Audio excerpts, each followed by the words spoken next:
feels like a whole new Paimon after those 2 days in the hot springs. The Abyss kinda threw a wrench in our relaxation, though. Still, spending time here really has felt like a vacation. The Kaholosaurs are so nice and so fun to play with. Their bellies are super bouncy. Oh, and Atea's snacks were so delicious. She gave Paimon some for the road just this morning, actually. Yelling at some kids who got caught throwing stones in the hot springs, so not much has changed since we first met her. Hey, you guys. Sleep well last night? Yep, this area is so nice. Glad you like it.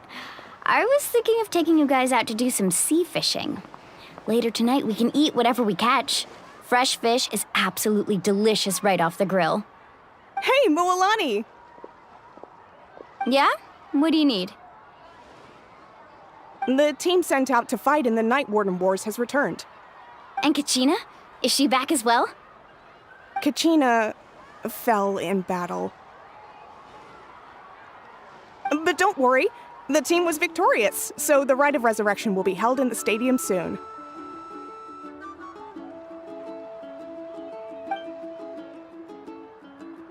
That's a relief. The Abyss is cunning, and it was her first time. Mistakes are bound to happen. Exactly. She deserves to hold her head up high. All right, thanks for letting me know. We'll head out in a bit. Jeez, she sounded a little anxious there. Had me thinking it was bad news for a moment.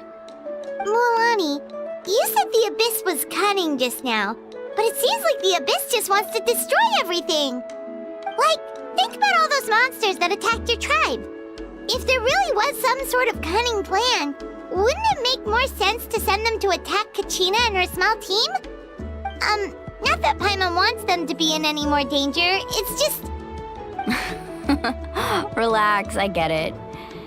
The Abyss is difficult to understand, that's for sure.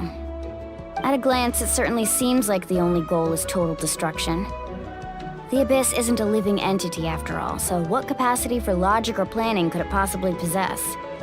But through our long history of fighting the Abyss, we've realized things aren't quite so simple. 500 years ago, the Abyss invaded Teyvat. You know about that, right? That's right. Khaenri'ah suffered greatly during that time. But so did every other nation in Teyvat. And Natlan was the worst affected of all. It took the combined efforts of the then Pyro Archon and heroes from every tribe to finally repel the Abyss. Even so, the effects of the invasion lingered for hundreds of years, only able to be reversed little by little. Our tribe's waters were contaminated. The Children of Echo's territory was overrun by dangerous sludge surging from underground. Unrelenting black winds tore across the lands of the Flower Feather clan. It was like each disaster was designed for a specific tribe. Exactly. We once thought that the Abyss's desire for destruction was a sort of primal instinct, but its methods are, in truth, marked by intelligence. We now believe the Abyss has invaded the Night Kingdom, and has the capacity to read the memories of this land at any given moment. And that's how it became so dangerous and cunning. Almost like it knows you inside and out. Yes, and that's why we've been unable to fully eradicate it, even after all this time. Luckily, the problems left behind by the Abyss have been successfully addressed by the various Pyro Archons we've had over the years. Now every tribe is prospering and things are looking up. I mean, just look at what we managed to do a few days ago. We totally fought them off.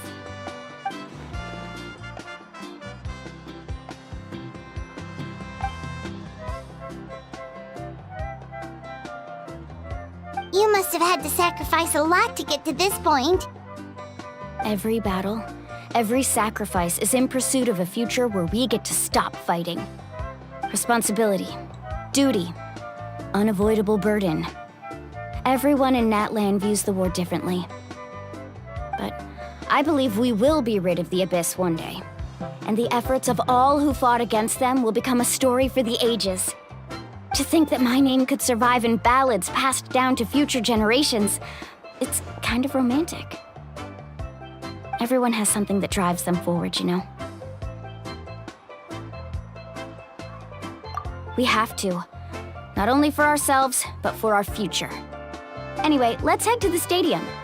Our fishing trip can wait until Kachina's back with us. The sea's not going anywhere.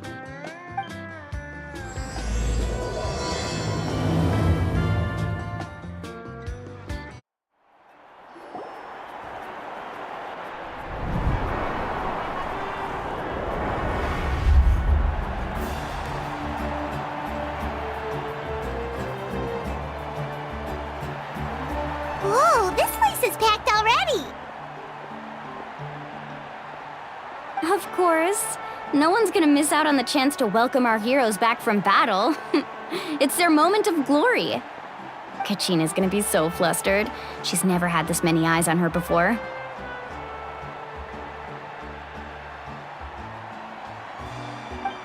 Yeah, she doesn't seem like the kind of person who likes being the center of attention. Looks like I'm just in time. Kanich, you're here! Yeah, a commission ran longer than expected, but I made it. I heard about the incident with your tribe, Mualani. Is everyone all right? Yeah, it's all taken care of. Our new friend here's got some tricks up his sleeve, by the way. He's just as strong as Kachina made him out to be. Hey, look! Is it about to start? That's right. Someone will come out and recite a eulogy, and then we'll sing the Ode of Resurrection together. Come on, let's find a spot with a good view. When the singing starts, just follow my lead and you'll be fine. Let's go somewhere higher up so Kachina can spot us.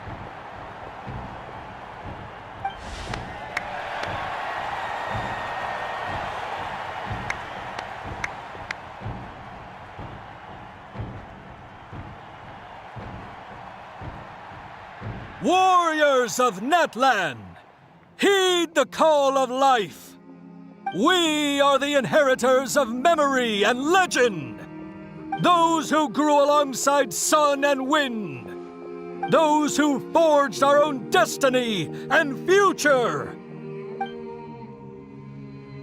That is Natlan's fire, the lifeblood of our nation.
I could not find Kachina within the Night Kingdom, or locate her ancient name.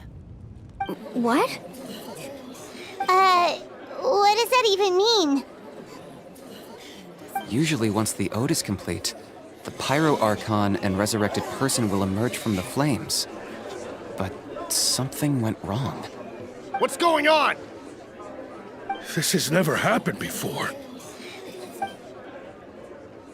Well, I think it's pretty obvious. Clearly, the team sent to fight the Abyss didn't win after all.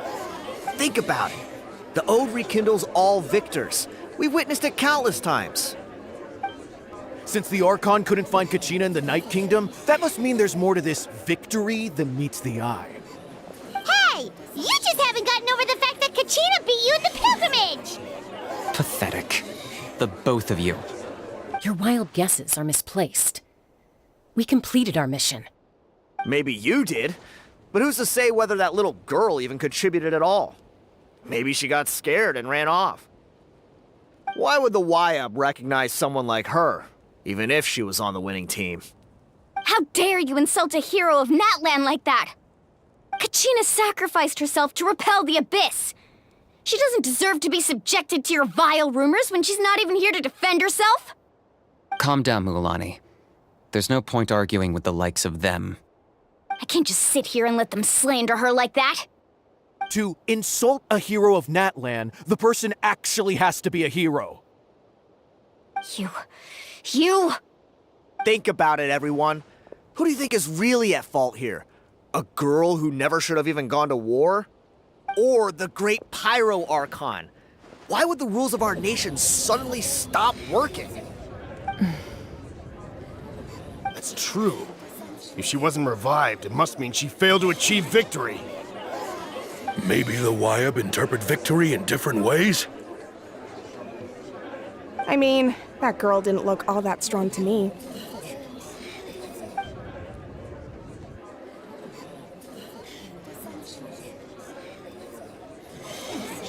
Kachina wouldn't have run! That's not like her at all!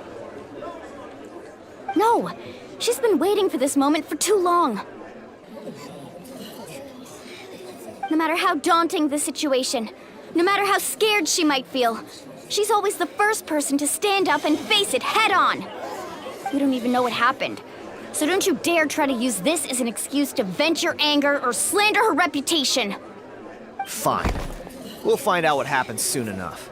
Then, we'll see who truly deserves glory. That's enough. There is no doubt about today's victory, or Kachina's part in it. She is a hero worthy of our admiration and celebration. However, the failure of today's ceremony is undeniable. Kachina has not been rekindled, and I offer you all my deepest apologies as I continue to investigate this matter. To prevent further casualties, I have decided to suspend the pilgrimage until this matter is resolved. What? No one is all-knowing. No one is infallible, not even myself. But doubt is a means by which we seek the truth, not a weapon we wield against others. I didn't mean it that way, Archon. If there are things you wish to clarify, then ask me directly. Doubt my answer if you wish, but now's your chance. You have concerns? State them. No, of course not. Even though I have said nothing to change your mind, then it would seem the truth never mattered to you at all. That guy doesn't even have the courage to answer the Pyro Archon's question. So much for all that glory talk earlier. I have a question, Archon. My friend Kachina. Do you have any idea where she is? It's extremely important to me. I know you said you were investigating the situation, but I'm sorry, that's not enough. I've already shared everything I know. If you want to learn the truth and rescue your friend sooner, you should join the investigation. So, what do you say? Of course I'll join. In that case, come see me in the speaker's chamber. We should join them. Oh, and if it's not too much trouble, could you drop by as well, Traveler? I'd like to have a chat. Rest assured, everyone, I'll keep the tribal chiefs informed on the progress of the investigation. Once again, I apologize for the outcome of this ceremony. If there are no further questions, let's part for now. Did she just ask us to come along? I believe she did. Let's go. I'd like to know what's going on myself.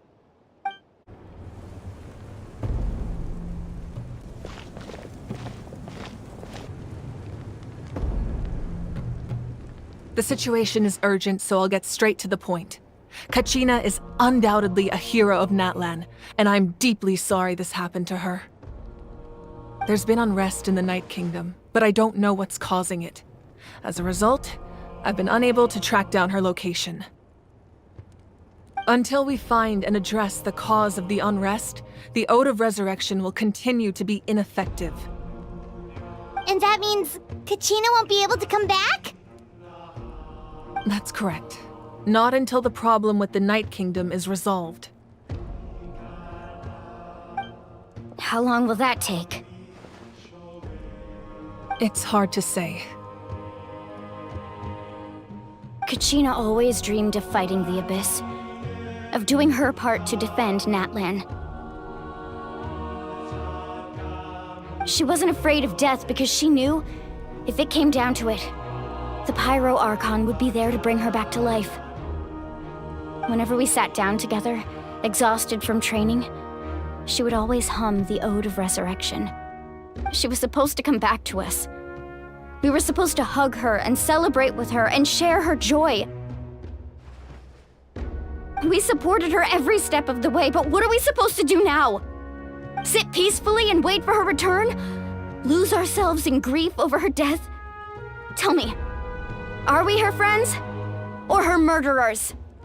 That's not fair, Mualani. It's all right. I understand your rage and your grief. Kachina's life means a great deal to me, Mualani. Believe me, I want to bring her back as soon as possible. I would give you that peace of mind if I could. But please, hear what I have to say so I can at least give you a broader picture of the issue we are now facing. Considering the recent attack on your tribe, I believe the Abyss has found a new means of undermining the rules of our nation. You mean... The Sacred Flame. The foundation of our resistance against the Abyss. If we continue to hold the pilgrimage and send teams to fight the Abyss, there will likely be more casualties. But if we stop altogether, the Sacred Flame will only grow weaker. The Abyss will scale up their attacks, and the tragedy we saw with the people of the Springs will only be the first of many. If we compare the two choices, the former seems to be the lesser of two evils. Sorry, I know that may sound harsh, but I bear the name Malipo. Weighing the costs is my duty. The raw truth can be cruel. But we need to understand it if we want to approach this rationally. But what would you say, Mualani? This is personal for you, and unlike Kanich, I dare say it's not a simple case of weighing up which course of action is less painful, is it? No. I can't choose between them, and I don't want to. Saying that one is preferable over the other is disrespectful to the people who suffered. You're saying it doesn't matter whether I suspend the pilgrimage. The consequences will be equally painful. Yes. What happened to Kachina breaks my heart. But I couldn't bring myself to sacrifice other people for her sake. And that is the crux of the problem. It's not simply a matter of choosing the lesser of two evils. Either way, there will be people who suffer. And the end result will be the same. Belief in the pilgrimage will waver. Once doubt has crept in, the people will no longer unite in battle against the Abyss. And that is exactly what the Abyss wants. Their ultimate goal isn't to break the rules that make the Ode of Resurrection work. It's to destroy the people's faith in them. To prevent what happened to Kachina from happening to anyone else, we need to suspend the pilgrimage. So that is my current plan. And in the meantime, I've made efforts to strengthen each tribe's defenses. Then, we have to find another way of strengthening the Sacred Flame to keep the Abyss at bay. This won't be easy. I'll need time to figure out the best approach. I understand your anger, Mualani, but I hope that provided some clarity, at least. Wow. Hyman thought things were gonna get heated for a second, but the Pyro Archon took the time to explain everything so patiently.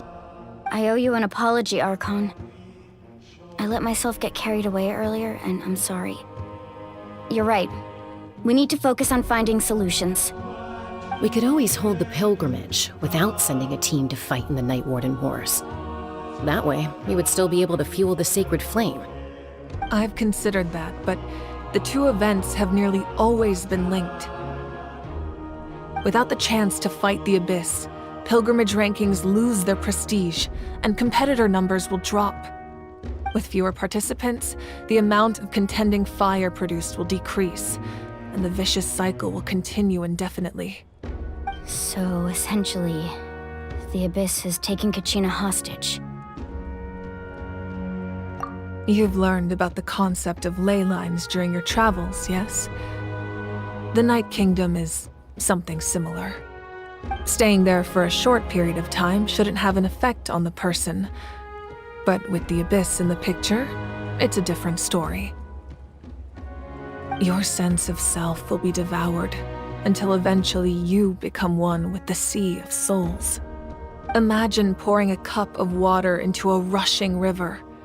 You can try to scoop up another cup, but there's no chance it will be the same water you had before. I won't sugarcoat it. That is the danger Kachina is currently facing. Just like you said, Archon. Both of these problems need to be addressed. You can focus all your efforts on dealing with the Sacred Flame. I will go search for Kachina. The Abyss poses the same threat to you as it does to her. It is very possible you will not return. Knowing that, do you still choose to go? Kachina's waiting for us to rescue her. That's all that matters. I failed to protect her during our campaign, but I can make it up to her now. I choose to go as well. Traveler? What do you think? Understood. Then I'll support you in any way I can. The Masters of the Night Wind have a technique that can extract an ancient name from the ley lines. If we can find Kachina's ancient name, I can use the link between them to pinpoint her position within the Night Kingdom. Then comes the hard part. You need to visit the Night Kingdom in person and rescue her. But isn't the Night Kingdom a land of souls? Can we even go there? Under normal circumstances, only the consciousness can enter. But there is a way to go there in person. However, know that the Night Kingdom will attempt to repel you, and the Abyss certainly won't leave you be. That's fine by me. Same here. Fighting the Abyss is nothing new for me. So, Paimon's the only one who's scared? Well, if you're going, Traveler, Paimon's going too. Citlali of the Masters of the Night Wind once created an artifact that can be used to communicate with the Wyab. We call it the Spirit Speaker Stone. It was originally used as a ceremonial artifact wielded by the tribal chiefs, but that spiritual quality also means it can be used to search for an ancient name. That was the artifact I delivered to the Scions of the Canopy a few days ago. Didn't think I'd be hearing about it again so soon. Thank you so much for your help, everyone. Your thanks are unnecessary. I will offer you whatever aid I can, but your fellowship and courage are what will truly decide the success of this operation. Besides, you're the ones helping me. I can only focus on one thing at a time, after all. Traveler, I certainly didn't expect our first conversation to be so serious. I've heard all about your accomplishments. Ever since you arrived, I've been hoping to meet you and offer you Natlan's highest level of hospitality. Why? Why? Is that not what happened in the other nations you visited? Yeah, things were pretty complicated at the start. And, in the middle. But our reputation's solid nowadays. That's more like it. After all, I've heard you're someone who transcends fate. Perhaps even more than you can imagine. But we can talk about that some other time. Ideally, this would be the perfect night for a drink and some musical ambiance. But there are important things to be done. Oh, I almost forgot. Atea was wounded in the fight against the Abyss. She wanted us to give this to you. It embodies fond memories and my strength of will. That's what she asked us to tell you. She said you'd know what that means. I didn't think this day would come so soon. The flames of her life force. I can feel them flowing within the talisman. If things were different, the two of us could have enjoyed the hot springs together while she gave this to me in person. We're supposed to be hot spring buddies after all. But don't worry. This talisman means a great deal to me. I'll take good care of it, and once this is all over, I'll pay Atea a visit.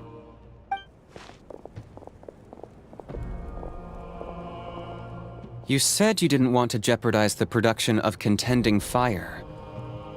But that's not at all why you decided to suspend the pilgrimage, is it? You're right. Even now, the production of Contending Fire is far from sufficient. The gradual corrosion caused by the Abyss has resulted in a massive shortage of pyro energy, and we're currently at the breaking point. As things stand, the pilgrimage is a lost cause. Suspending it allows us to save our strength to defend the tribes. The Abyss has brought catastrophe to Natlan, and Kachina's disappearance in the Night Kingdom is a direct consequence of that. We can't let the general public know that. No. If the public learned that Natlan's destruction was close at hand, there would be immense panic. But if I said nothing at all, they would have continued to question the integrity of Natlan's heroes. Another simple choice. The latter was clearly the better solution. But you chose otherwise. I have never subscribed to the belief that the right choice is the one with the fewest sacrifices. Let's go. There's still a way for the sacred flame to last a little longer. You mean? Yes. Come with me.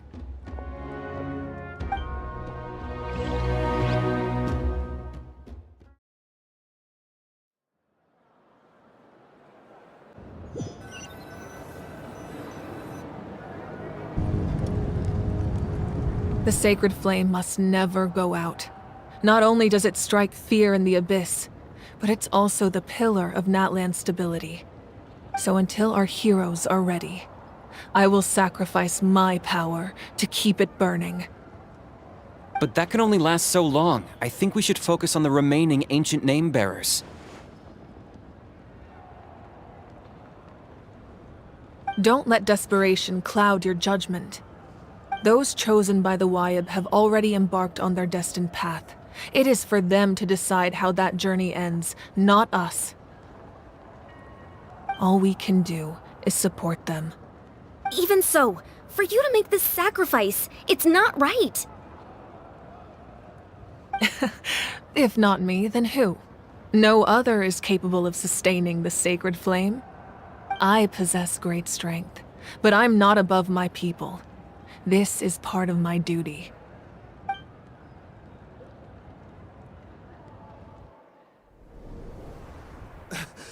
Archon, it's the Fatui!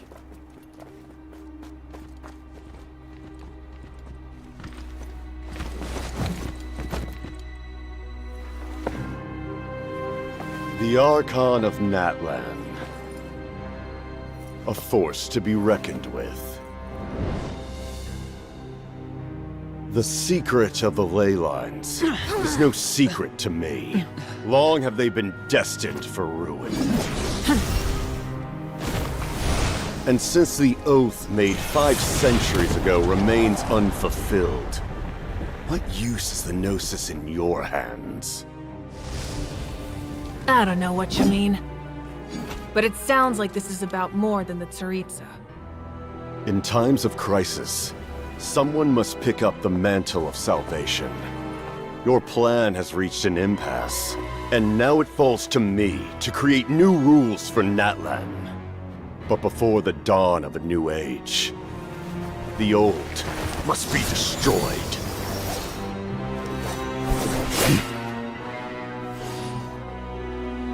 I assume that's the end of your speech? Good. People like us. Let our blades do the talking!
Masters of the Night Wind.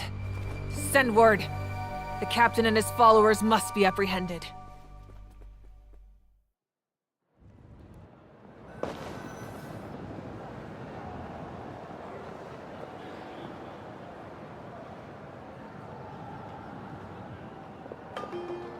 Are you alright, Archon?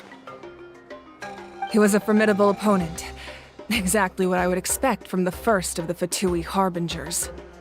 I never imagined someone could match you in combat. If the Tsaritsa sent him here, why would he bring up what happened 5 centuries ago? Yeah. And how much does he know about Natlan? The Harbingers are all driven by their own personal goals. The only purpose that unites them is collecting the Gnosis. But I'm sure the captain has his own reasons for being here as well. Whatever his motive, we should shift our focus to the Fatui. If they attack again, and we're not prepared, we're done for. No, we're running out of time.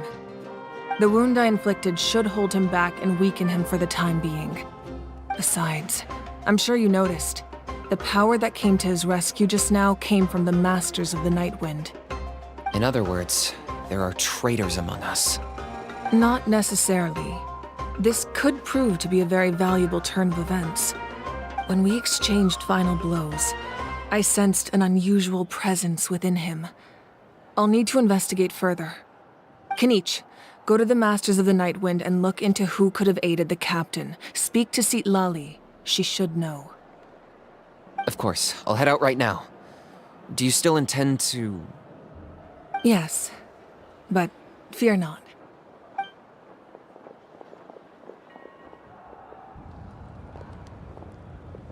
Natlan's strength has never rested solely in its Archon.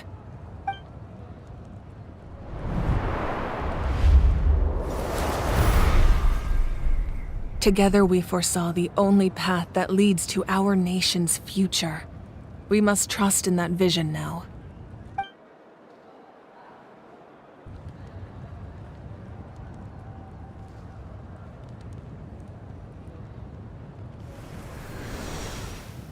Is everything okay, Archon?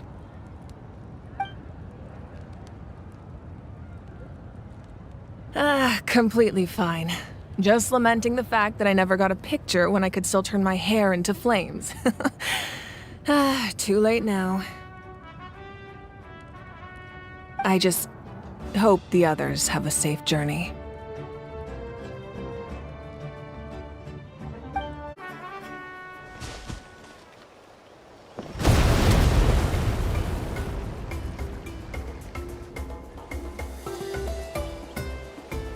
What's happening at the stadium?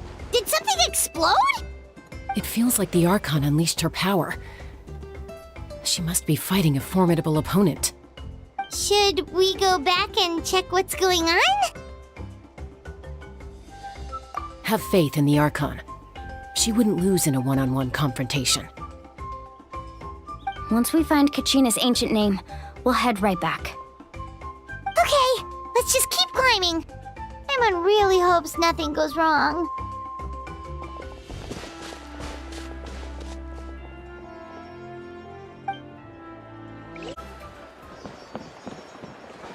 Chaska. Nice to see you again, Wyna. I'm afraid we don't have time for pleasantries, so I'll get right to it. We're here for the Spirit Speaker Stone. Whoa, hold on a second. At least tell me why you need it first. My friend Kachina is trapped within the Night Kingdom. We need the stone to find her ancient name and rescue her. Rescue her? From the Night Kingdom? That's right. I'm sorry, but someone needs to tell you what you don't want to hear. Going there, a mature warrior would never make such a foolish decision.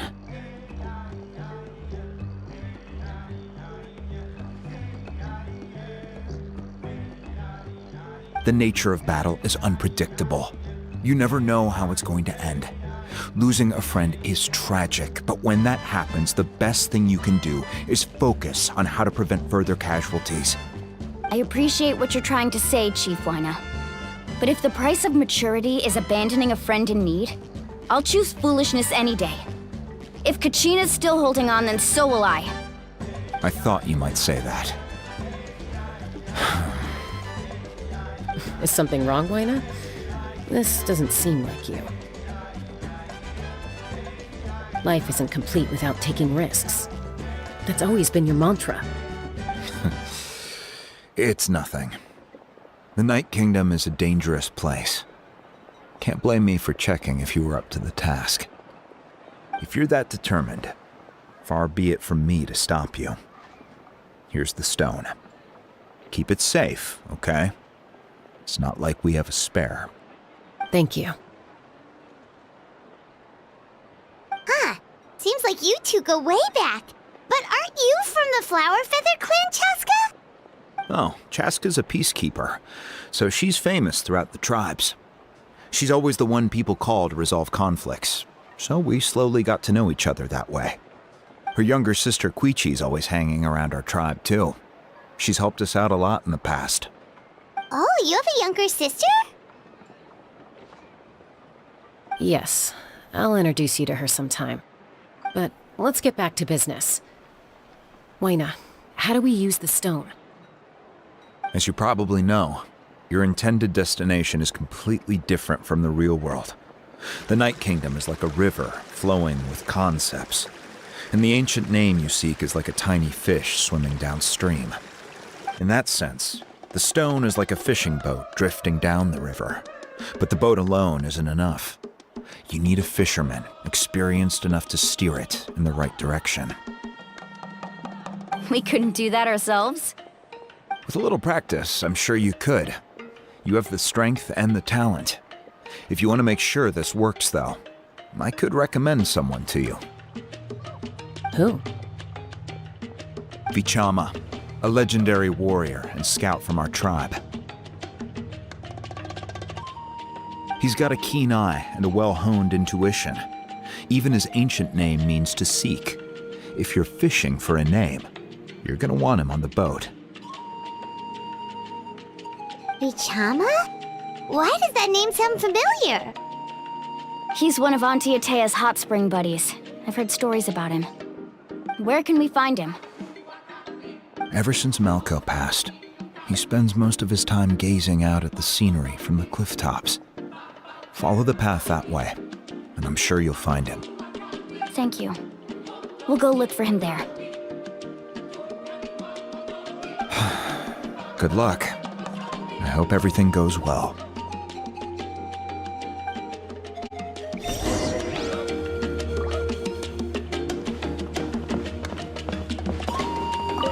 Vichama spends most of his time up in the cliff tops, gazing at the scenery. You should head over there and have a look.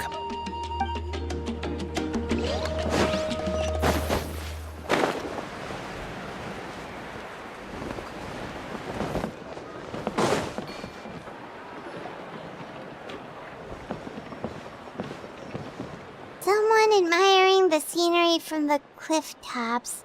Ah! That must be him! Hello there, are you Vichama? That's me. Did you need something?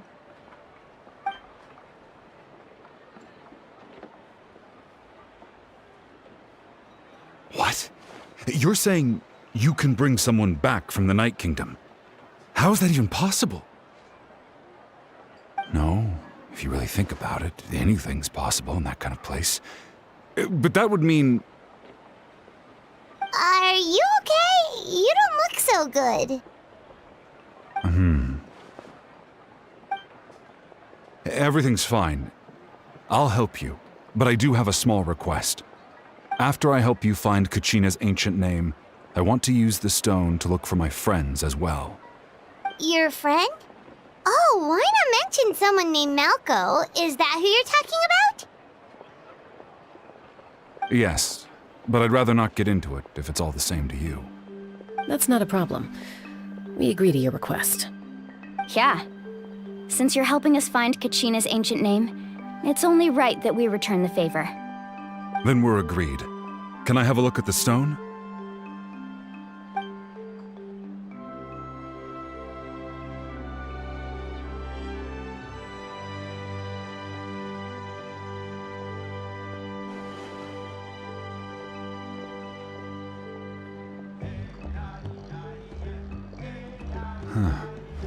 I see. From what I can tell, it functions almost like an abyssal pylon. Both connect the Night Kingdom to the living world. Once the connection is established, the abyss will come surging through the opening like a predator honing in on the scent of blood. So we have to be sure not to use it in a tribal settlement. Wow, you got all that just from looking at it? I just picked up on the basics, really. I still have no idea why it works. You said someone named Sitlali invented this. They must be a genius. I'll go find an open area and start setting things up. In the meantime, I need you to get 2 things for me. We'll go right away. What do you need? First, I'll need some hook ropes. Pretty much every store around here carries them, so no need to go anywhere special. Oh, and I need to build a net out of them, so make sure you get a good amount. Wait, are you saying you're going to use a real net to catch Kachina's ancient name? How does that work when one's tangible and one's not? By creating something tangible in our world, like a net, we can create a connection to a corresponding concept in the Night Kingdom. Basically, I'm going to use the concept of a net to catch something equally intangible, an ancient name. Oh, I see. What about the second thing you needed? Right. I need 2 chunks of obsidian. Once we bring the ancient names into our world, we'll need a place to store them. Normally, you can only get obsidian from the Children of Echoes, but I heard there's a traveling merchant from that tribe around here somewhere, so maybe you can try your luck there. Gotcha! All right, let's split up. See that clearing? Let's meet over there when you're done. Oh, and you can send someone with me if you want. In case you're worried I might take the stone for myself. What do you think, Chaska? There's no need. Wayna spoke highly of you. That means you're trustworthy. I appreciate it, even though that doesn't mean much to me anymore. Anyway, it'll take some time to set everything up, so no need to rush. I'll see you in a bit.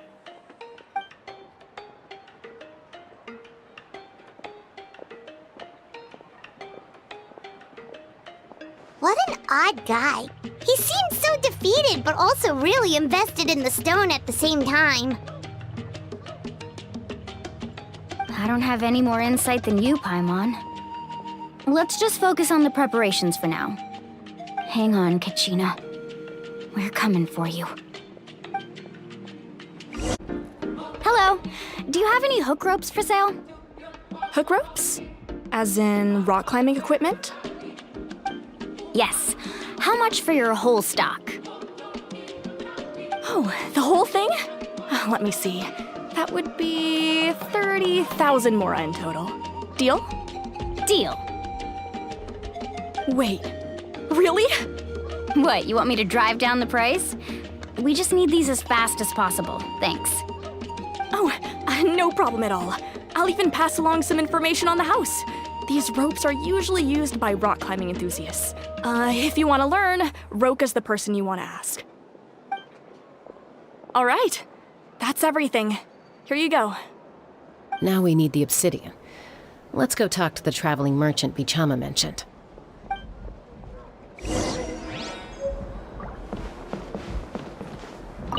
Anything else I can get you?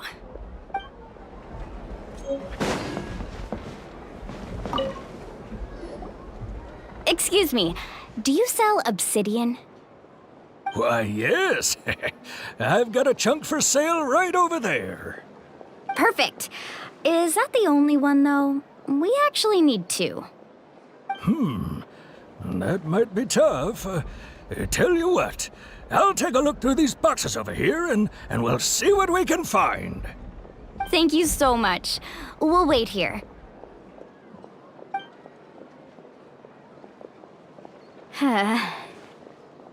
Relax. Everything's going according to plan. I know, it's just... I could tell Vichama feels the same way about his friend that I do about Kachina. I hope this chunk of obsidian isn't the only one. Kachina always carries all sorts of shiny stones with her. If I was the one trapped in the Night Kingdom, she'd have a whole pile of obsidian ready in a heartbeat. Well, would you look at that? I did bring an extra. Here you go, young lady. How does it look?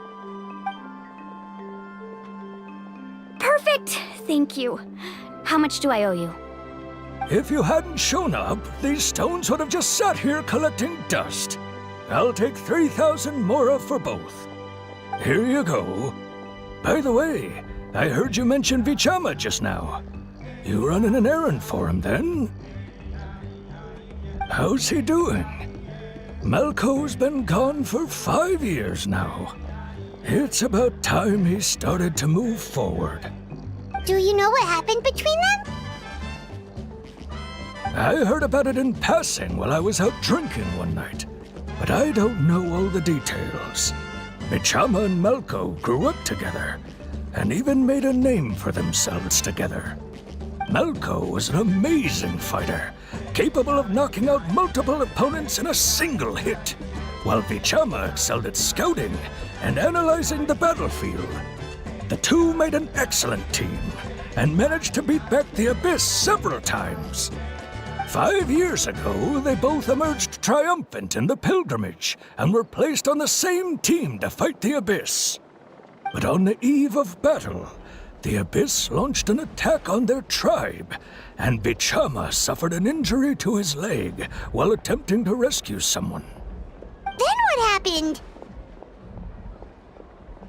The team agreed that he couldn't fight the Abyss in his condition. Vichama didn't argue. He knew going to the front lines with an injured leg would make him a burden in battle. So they raised the issue with the Pyro Archon, and she agreed to let him stay behind. It's just... Malco and the others ended up facing hordes of abyssal monsters in numbers that far exceeded anyone's expectations. The team made an error in judgment, and they fell to the onslaught. Vichama went into a deep depression after that. He blames himself for everything. Oh, you're not wrong. But it's possible he chooses to blame himself. Not because he did something wrong, but because he wasn't able to do anything at all.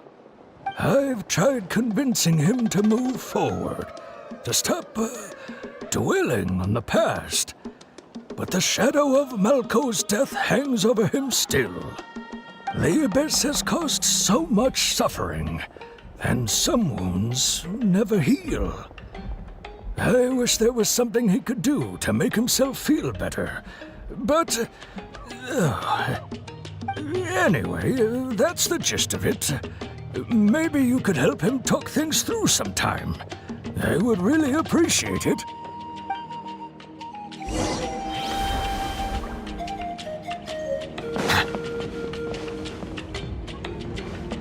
I hope Vichama can move past this whole thing soon.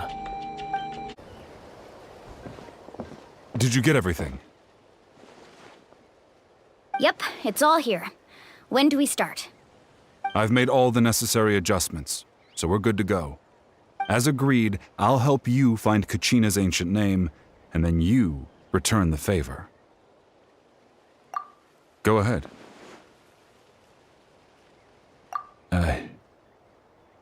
Yes. After Malco fell, I scoured the battlefield to see what happened. It turned out he wasn't bested by some impossibly powerful foe. He was dragged to his grave by the sheer number of enemies. If I had been there, I would have been able to sense the danger. I could have warned them not to advance. I've always blamed myself for what happened. But when you told me about Kachina, I realized there's a chance Malco might also be alive, fighting for survival in the Night Kingdom. But that happened several years ago, right? The Pyro Archon said all life within the Night Kingdom eventually becomes one with the Sea of Souls. There might not be much hope, but I still have to try. Malco and I promised each other, even if we never managed to root out the Abyss for good, we would fight together until the end. All right, let's get to it. I'll start searching for the conceptualized version of Kachina's ancient name. If you see any fragments scattered around the area, please collect them.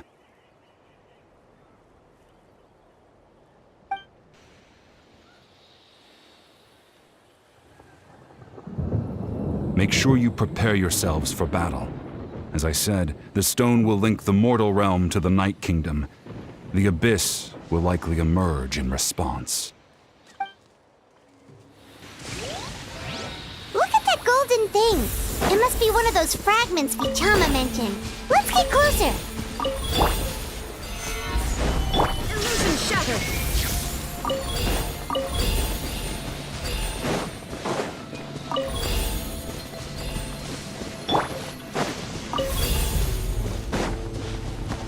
Whoa, monsters incoming! Watch out, everyone!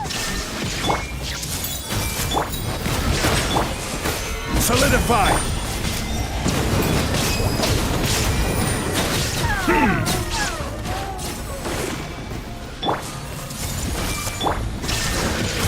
Bow your head.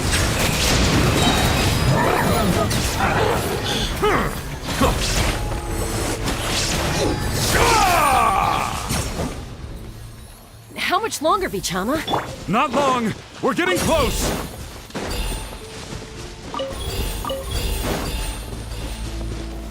Stabilize!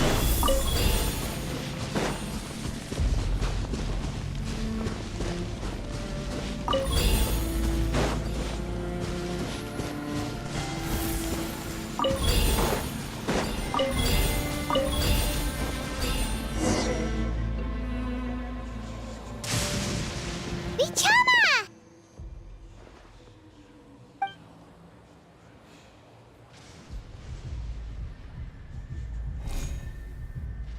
Quick! Take it!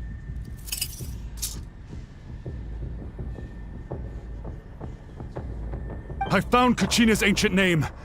Hang in there, Malco. Just a little longer. Something's not right. The power of the Abyss is getting stronger. The Abyss is corroding his body. Vichama, you can't keep going. You'll die. I should have died 5 years ago. I just need a little more time. Please, I'm almost there.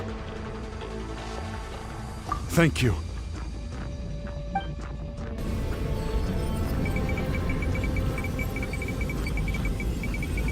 Whoa, watch out! The power of the Abyss is strong.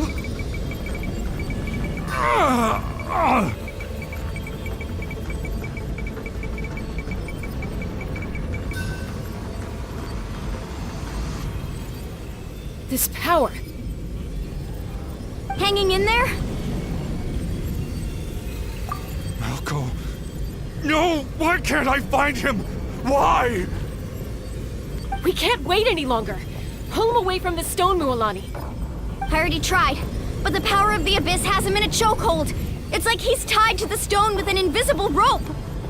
In that case, we have no choice. I'm sorry, Sea Lolly. Get back! Chaska, wait!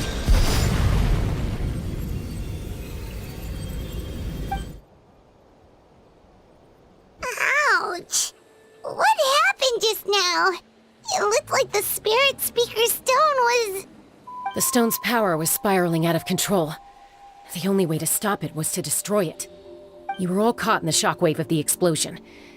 You might feel dizzy for a while, but that's normal. Give us a heads up next time, will you? You're lucky we managed to dodge it in time. I thought I said to get back. Yeah, barely a second before you made it go poof. Not everyone has your reflexes, Chaska. We were this close to getting dragged into the explosion. Okay, I'll be more careful next time. At least Kachina's ancient name is still in one piece. Wait, where's Vichama? Vichama! Vichama! I couldn't find Malco's ancient name. It must be completely gone by now. Once your ancient name disappears, there's no coming back. From the very beginning, I knew there was a slim chance, but still. And now... it's too late to save him. From the minute he left that day, it was already too late. Vichama. I'm sure he's heard enough condolences over the years. Let's just give him some space. Huh? What's that in your hands, Vichama? It looks like something's glowing! Huh? This is...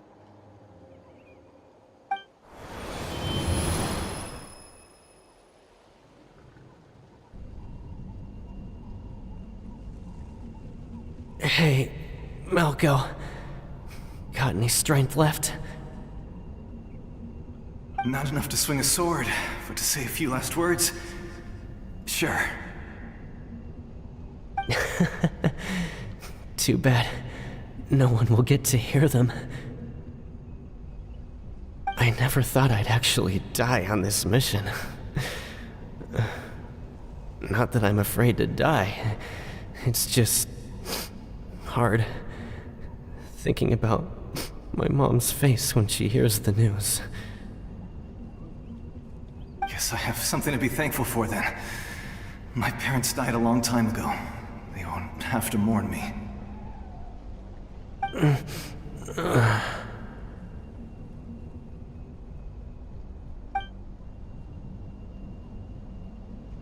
Pisak! Always had to beat me at everything, didn't you? Right to the end, you were never one for goodbyes. Maybe you're right.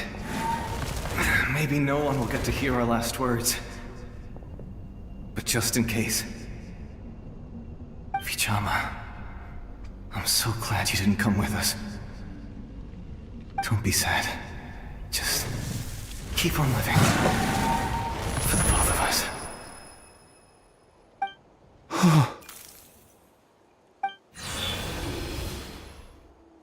Was that a memory? Seems like we were able to salvage something after all.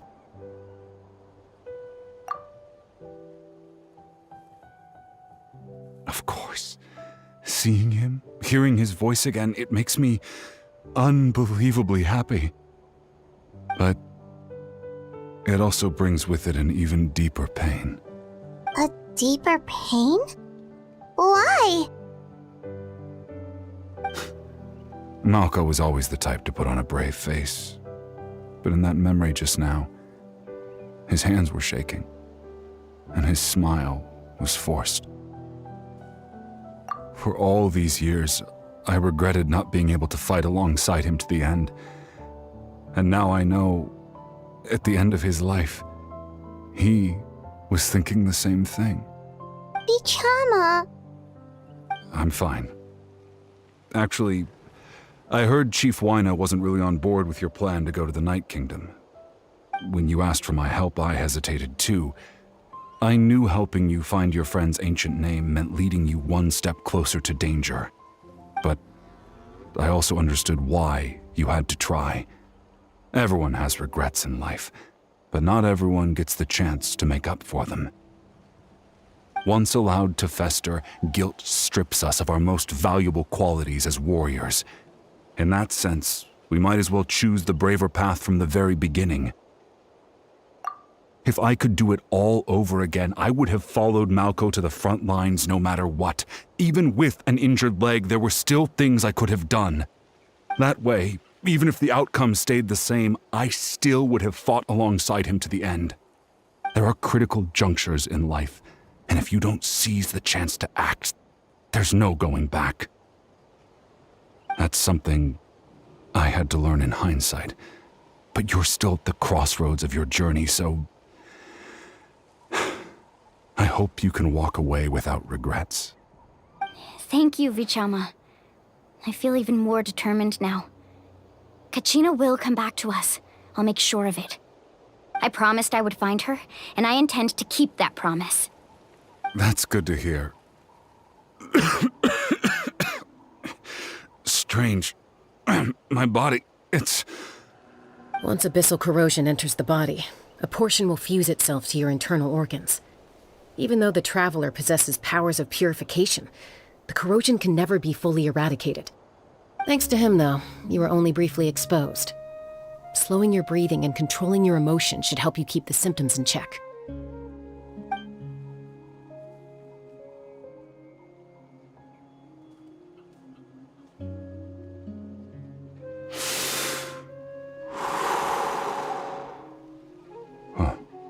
That does make me feel better. You seem very knowledgeable about all this. Just speaking from experience, that's all. Anyway, we've recovered Kachina's ancient name, so we're off to a great start. Let's get Vichama back to his tribe and tell Wyna the good news. Oh, and apologize for destroying the Spirit Speaker Stone. We had no choice, though, so he'll probably understand. Right?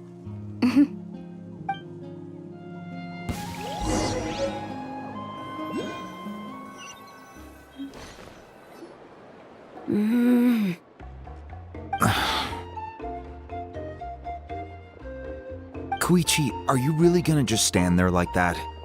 I don't know what you want from me. I think you know exactly what I'm trying to say, Uncle Wyna. I can hear it in your voice. Honestly, it's just one thing after another with you two. They're back. Koichi? What are you doing here? Don't play dumb with your own sister.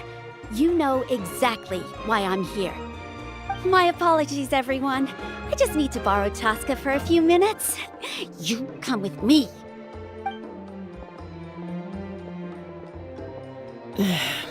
I'll be just a moment.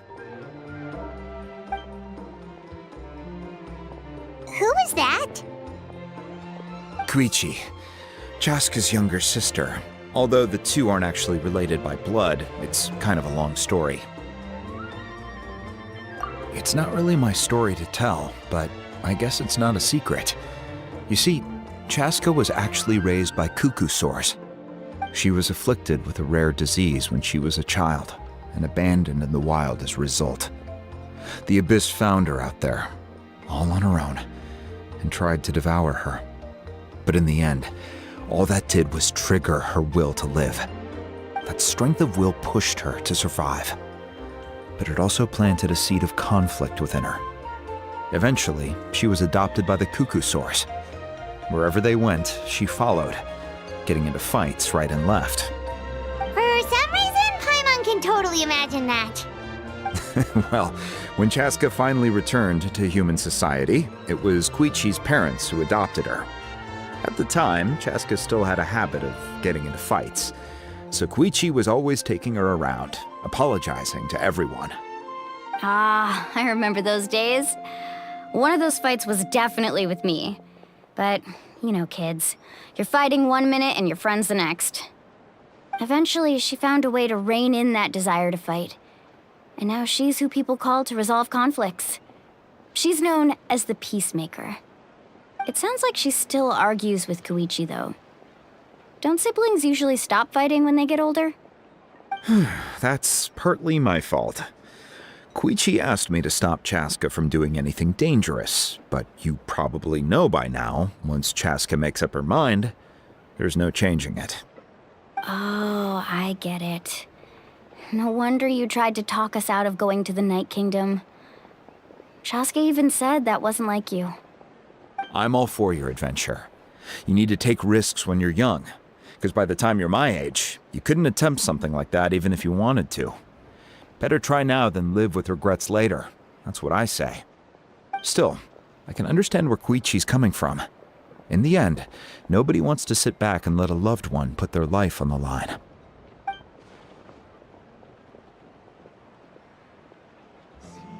All right, it's just the two of us now. You have 1 minute to explain yourself. I don't have anything to say. You don't have to approve, but you should know I only do what's necessary. That attitude is exactly the problem.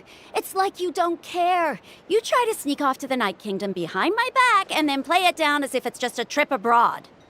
Well, technically I am going abroad, right? Again with the excuses!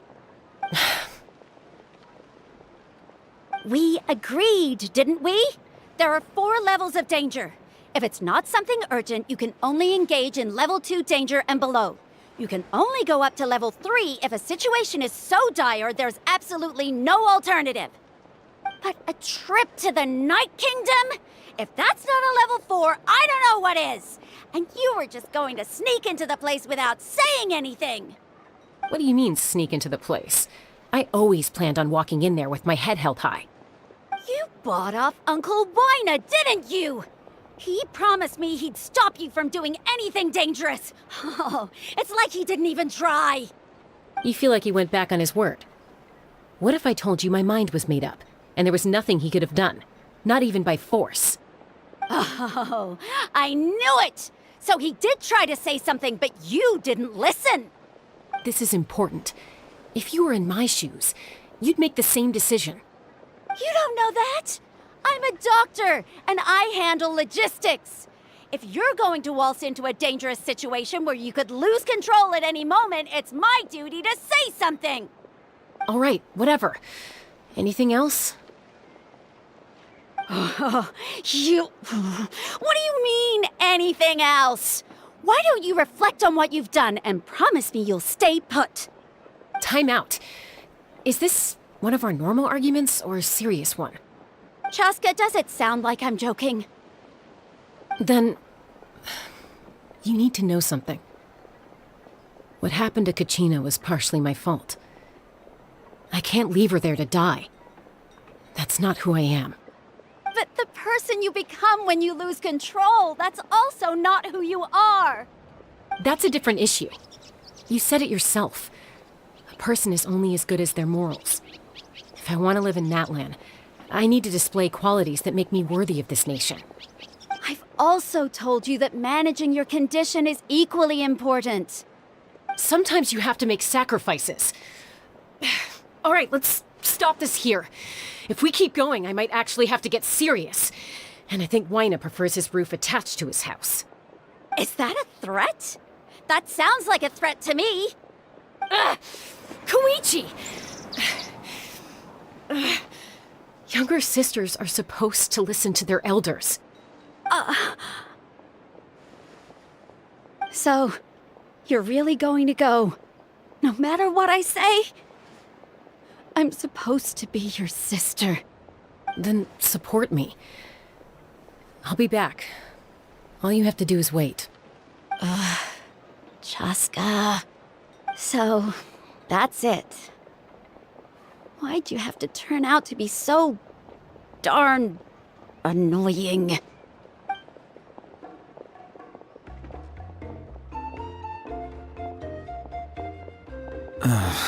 You two are something else. Something you wanted to say?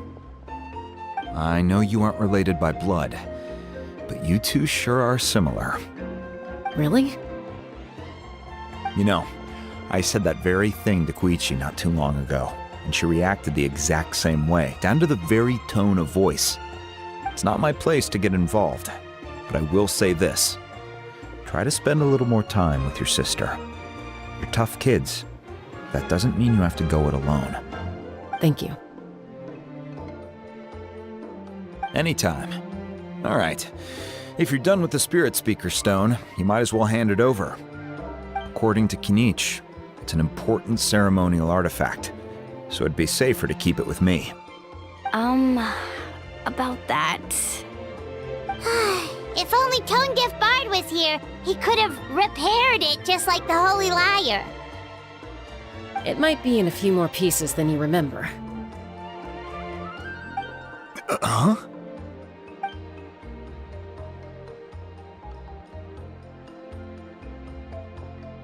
I see. Sounds like it was an urgent situation. If someone's life was on the line, then you had no choice. Still, Citlali's going to be a nightmare to deal with now that you've broken her stuff. I'll explain everything to her later. Stay safe out there in the Night Kingdom, okay? I'll wait here for your safe return.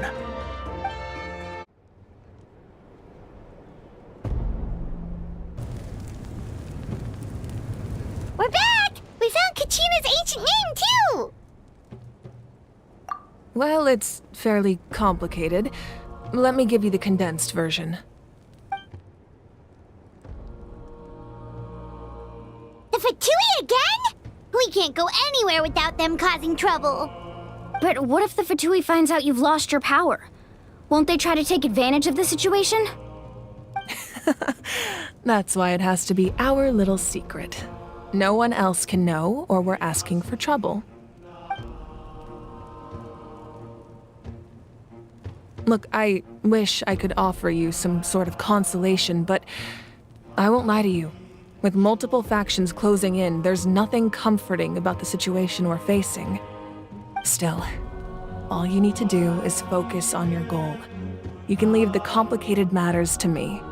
I can also step in on the Pyro Archon's behalf. There's a limit to what I can accomplish, but I'll help you however I can. There's no need to be so modest, Yan-san. Your incredible strength has long been a well-known fact. You're the pride of your tribe. Archon, I'm sorry about before. You have so much on your plate, so much that you have to worry about. But all I could do was focus on my own feelings. You have nothing to be sorry about. We all get overwhelmed by our emotions, myself included. Your reaction to Kachina's disappearance, I understand that feeling very well. Well, now that we have Kachina's ancient name, let's go track her down. Follow me.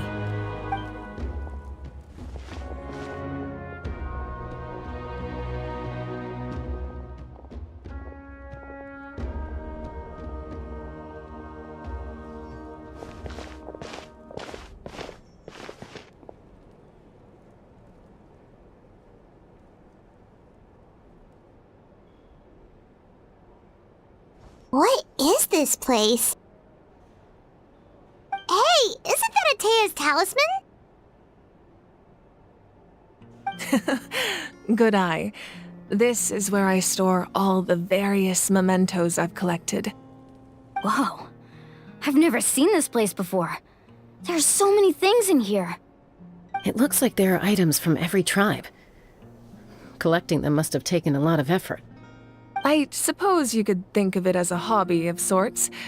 In Natlan, everyone grows up listening to the stories of heroes, and physical items do a far better job of preserving those stories than our own memory. Now, I still have some preparations to make for the ceremony, so feel free to take a look around in the meantime. If you're curious about an item, I'm more than willing to tell you about its origins. All right, we'll have a look.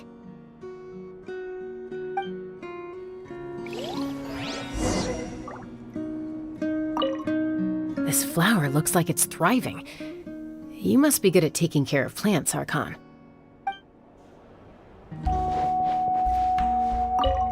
This fishing basket looks familiar.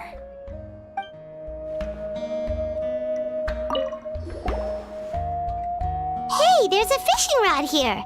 It must have belonged to the people of the springs. That's right. It belongs to a legendary fisherman named Matavaru. I have his entire set of fishing equipment, actually. He and I met in a tavern. He told me about a particular kind of giant fish and his meticulous plan to catch it. In his eyes, I saw a hunger and a strong fighting spirit. To him, the sea was the battlefield upon which he staked his honor. So, did he do it? The next time I saw him, he was covered in scars. It turned out the fish he sought had been corroded by the abyss. He managed to kill the fish, but sustained a serious injury in the process, which meant he could never go deep-sea fishing again. Can a fisherman claim victory if he fails to bring back his catch? That's what he asked me in the end. Well, Paimon thinks he won. That was my answer as well. The experience was far more valuable than the prize itself. In the end, he didn't want his tools to go to waste, so he gave them to me. Wait, that means you also know how to fish. Maybe we can go head-to-head sometime.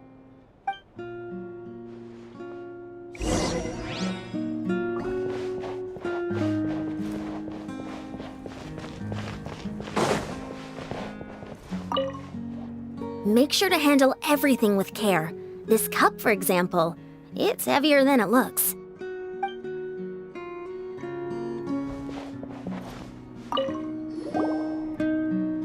Whoa, that belt is bigger than Paimon's head! The Collective of Plenty are known for their bodybuilding competitions and contests of strength. This belt is a symbol of great honor within the tribe.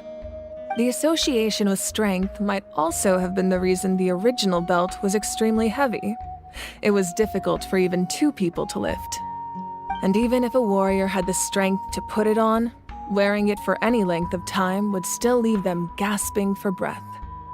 Sounds like it. So the owner of the original belt, Kitera, commissioned a craftsman to make a copy identical in appearance but far lighter in weight. That is the belt you see before you. He would often wear this version when training in order to protect his waist. Or he made a lighter version so he could wear it all the time and show it off.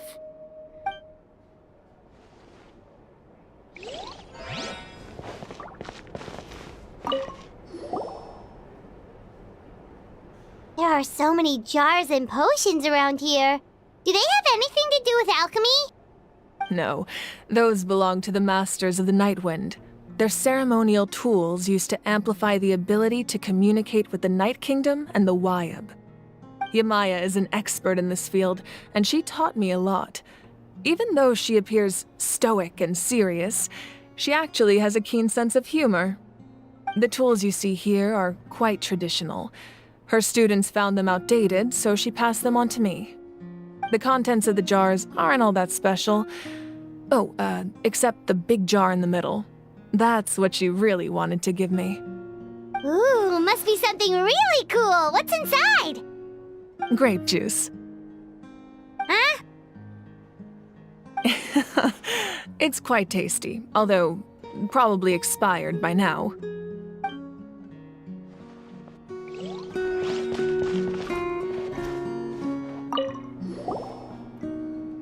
This is Atea's talisman. I'm sure you're familiar with this one already. Atea was rarely ever without it. The talisman brought her a lot of luck in battle.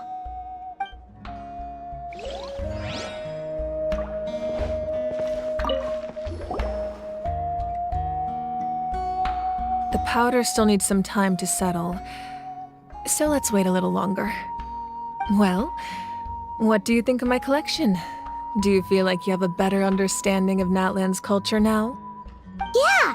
If each item represents a different story, seems like Natlan's really been through a lot. Does every item hold a special memory, just like Atea's talisman? That's right. The items in my collection actually serve a similar purpose to the ancient names passed down among the tribes. They demonstrate the true shape of time. The shape of time? Most people perceive time as a linear concept, almost like a straight line that can only move forward. We cannot change the past or predict the future. But there's also a different theory, one that I believe to be closer to the truth. Namely, that the past, present, and future all exist at once. At once? Paimon's not sure she understands. Let's say your journey ended right now. Thinking back on your experience in each nation, which one would you say was the most important? Exactly. Even at the end of your journey, the things you experienced along the way don't cease to exist. They become part of who you are. Take out a portion of that journey, and you would likely make very different decisions, and eventually arrive at a very different destination. The future is the same way. It exists even though it has yet to come to pass. We just lack the means to perceive it. Of course, there are those with the power to foresee the future. They simply call it by a different name. Fate. You're quite familiar with that concept, I would imagine. That does kinda make sense.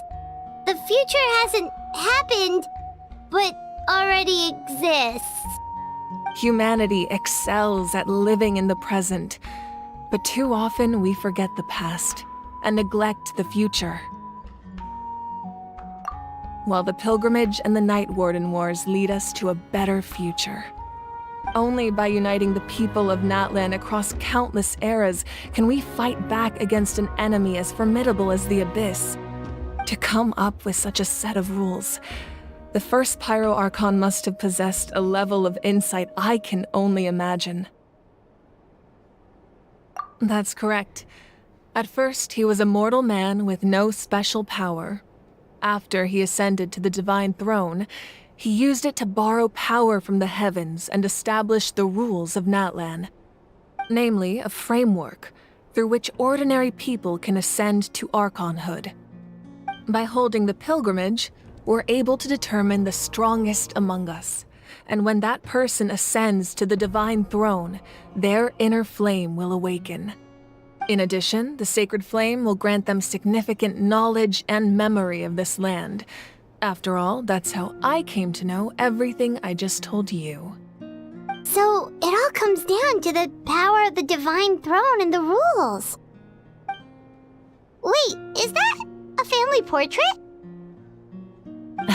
Yes, that's my mother, father, younger sister, and the little Saurians we raised.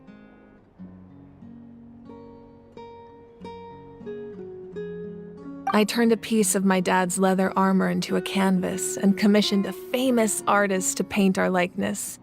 Your sister is so cute! It looks like the two of you are really close.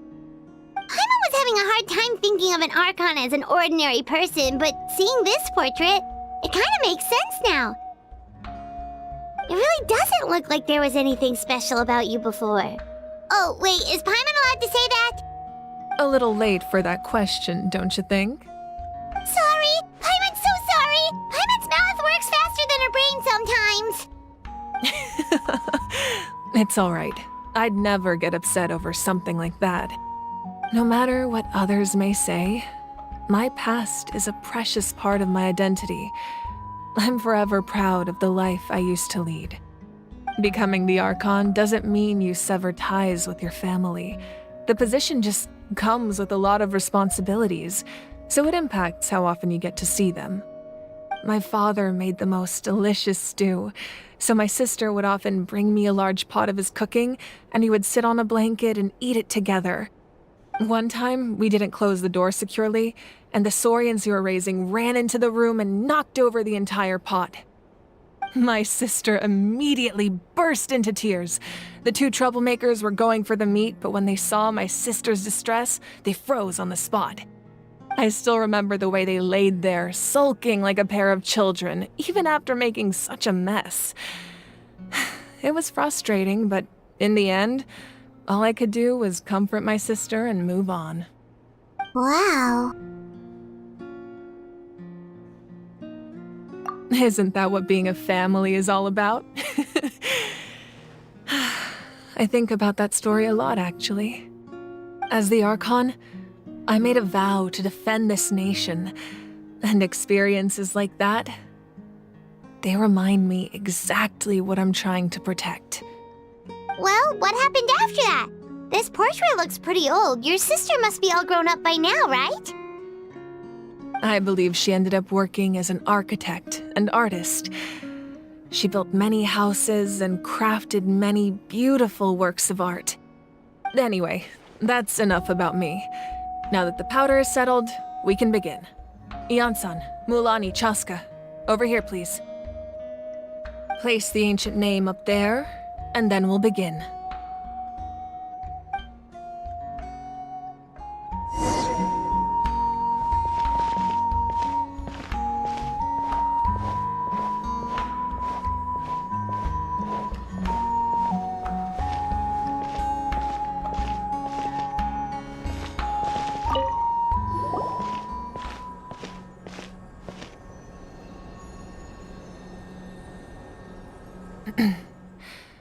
Surely as the echoes of life resound through heaven and earth, so too shall our stories remain eternal. Ancient name, take us to your fated bearer. Allow her to answer our call.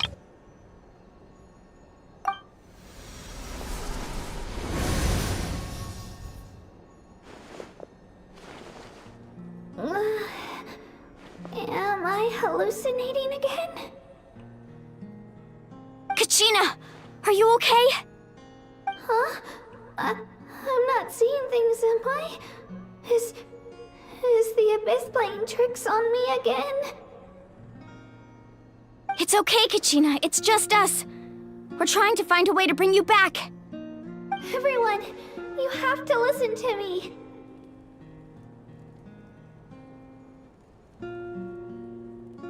I've been investigating the Night Kingdom this entire time, and I figured out what's wrong.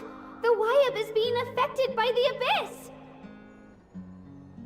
I was waiting for the Wyab to send me back, but then this really strong monster came in and it almost killed me.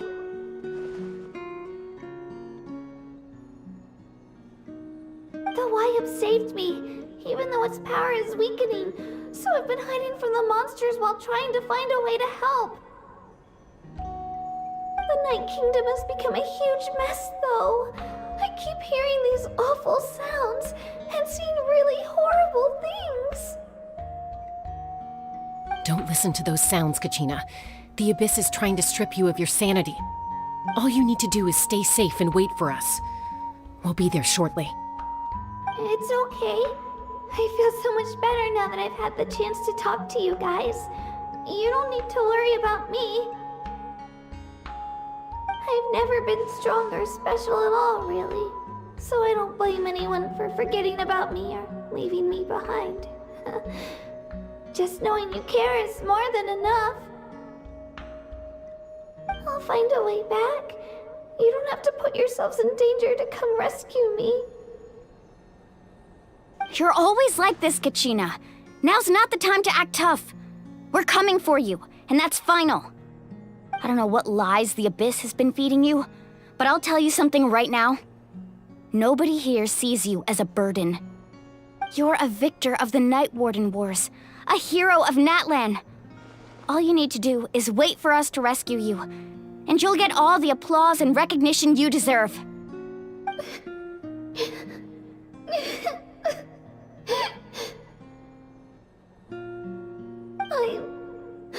I'm really scared. Everything's so dark and creepy here.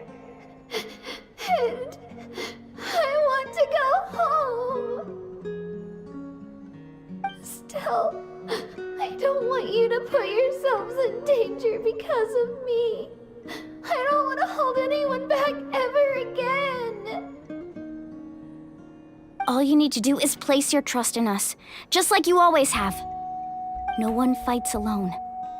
We're not leaving you behind. Not ever. Yeah, we're so close. We can't call it quits now. Thank you. Be careful. Looks like we've lost contact. Now comes the most dangerous part.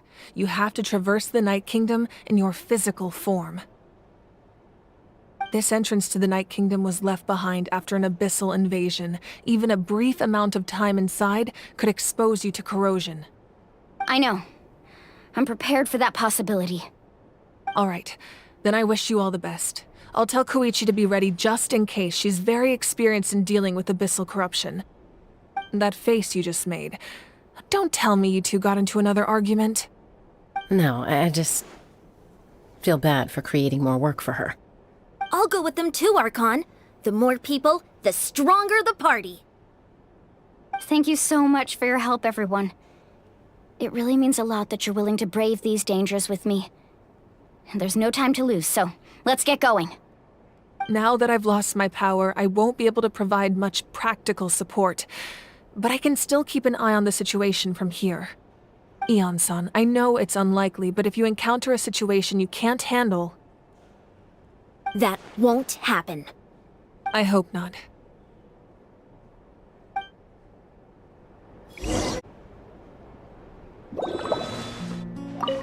Be careful out there. I'll observe the situation from here.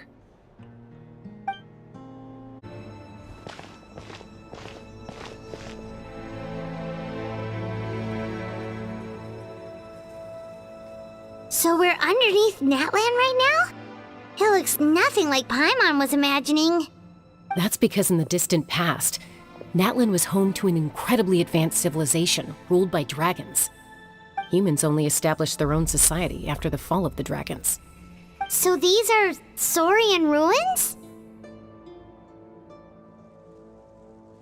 Wait, you mean like the elemental sovereigns? They had their own advanced civilization? Yes, a really long time ago.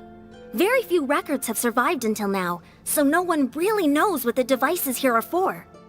These ruins have been abandoned for a long time, but with the recent increase in Abyss activity, the installations around here have somehow been activated again. So what you're saying is, we're not in for an easy trip to the Night Kingdom. No, it's going to be obstacle after obstacle from here on out. Why are you all laughing like that? It's creeping Paimon out. It's the pre-adventure excitement kicking in, right guys? Of course. I'm eager to get started. Then let's go. We won't let anything stand in our way.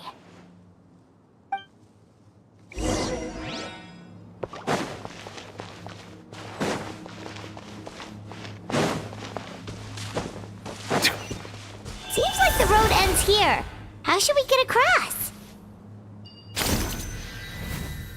As a professional trainer, I think you could stand to build up your endurance, Paimon. Professional trainer? Paimon thought you were a warrior from the Collective of Planning. Well, that goes without saying. But I actually work as a sports coach. I provide professional guidance for many of Natlan's popular sports. And I don't just mean physical training. I design nutrition plans as well. Ah, so basically no sugar, no soft drinks, no grilled meat. Yeah, we'll be here all day if you list them out one by one. It's much faster to just focus on what's good for you. Such as? Those guys look familiar. We've fought them before. Let's go. Show no mercy.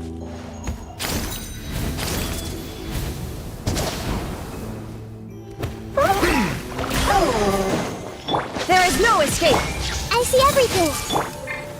Gather! Settle down!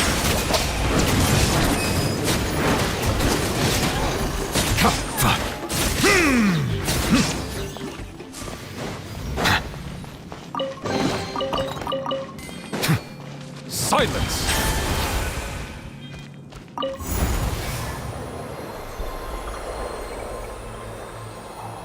Whoa. The place we need to go seems really high up.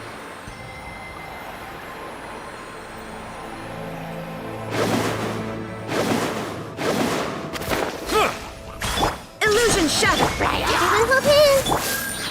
Stabilize!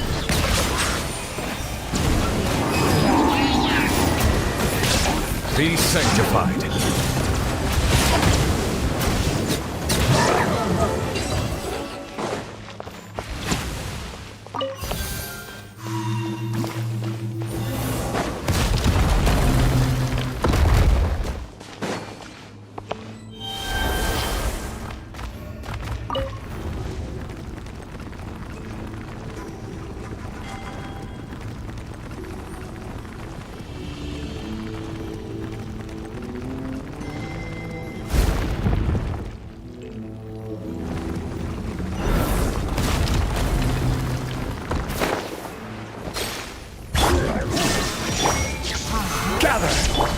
I see everything.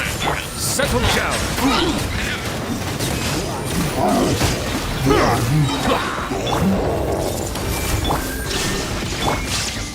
Let the mighty be humble.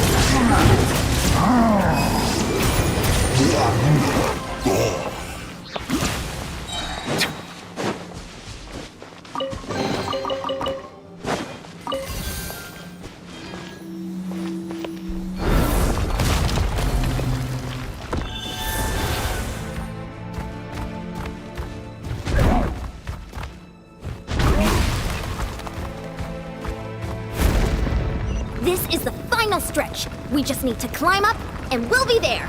Nothing to it. Easy for you to say.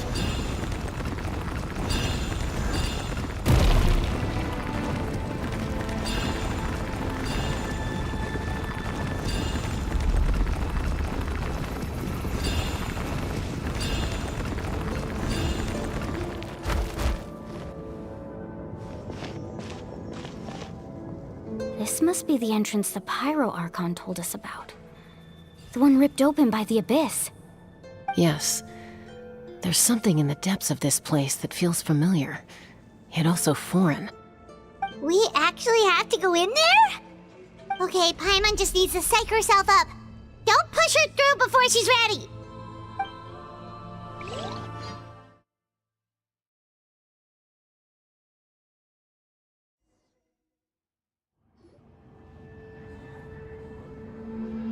Hey! You don't have to drag Paimon! You're pulling too hard!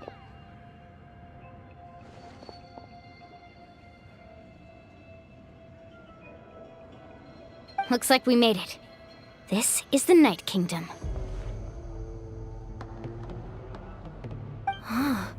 It looks so different from what I imagined in the stories. That overflow of energy is probably what trapped Kachina here in the first place. From this point forward, everything we know about the real world no longer applies. Anything can happen here. Paimon's more worried about how we're gonna make it out. We obviously can't go back the way we came. Do you see that patch of light on the ground? It's shining down from that fissure in the sky. Oh yeah, right in front of us. So that's coming from up there? Oh, it's so high up. Did we really fall that far down? Just like I said, our real-world knowledge doesn't apply here. We fell all this way, yet came out completely unscathed. If this was the real world, we'd have to climb our way back up to the entrance. But here, all we have to do is stand underneath the light and offer a prayer. That's it?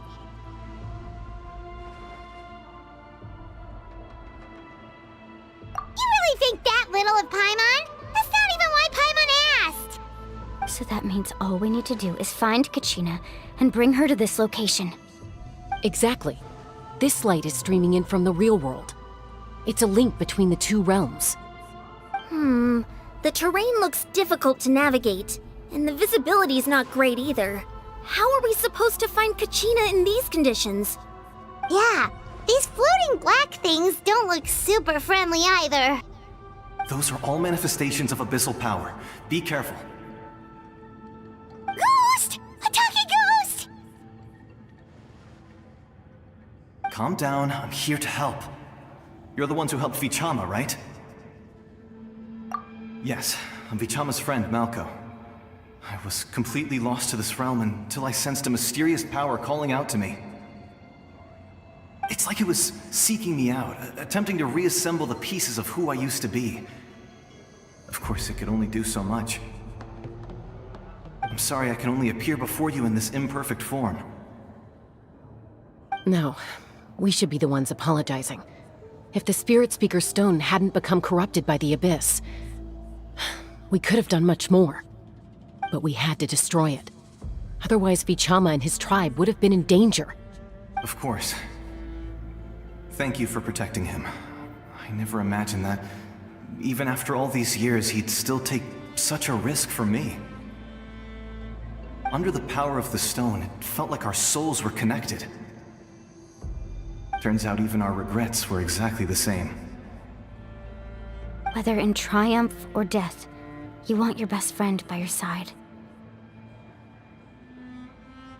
Exactly. That may not be in the cards for us, but it's not too late for you.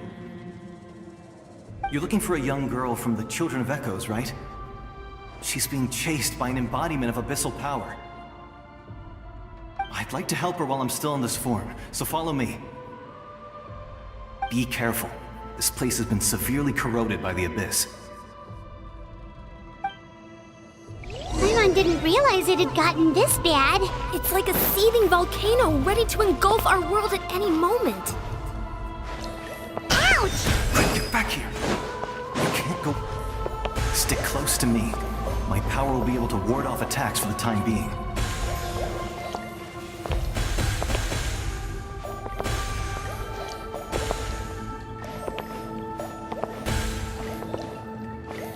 We won't be able to keep this up. Let's try another route. This way.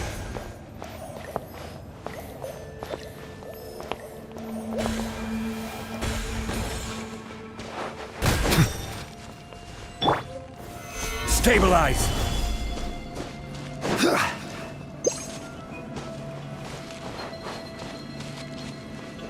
Not good. More monsters. We shouldn't waste our time on them.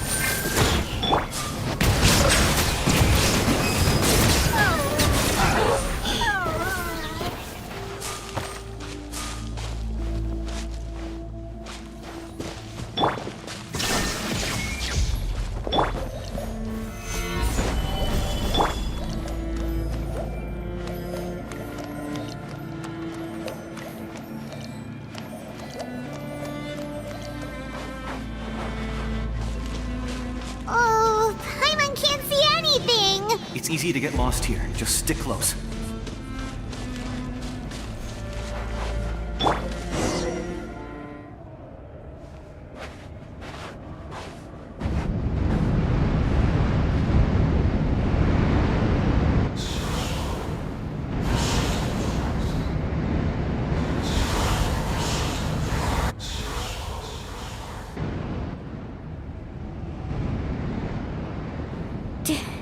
Did you hear that? What? Never mind. It was probably just my imagination. Don't scare Paimon like that! I heard it too. It was a voice from the Abyss. What did it say? Doesn't matter. It certainly doesn't harbor good intentions.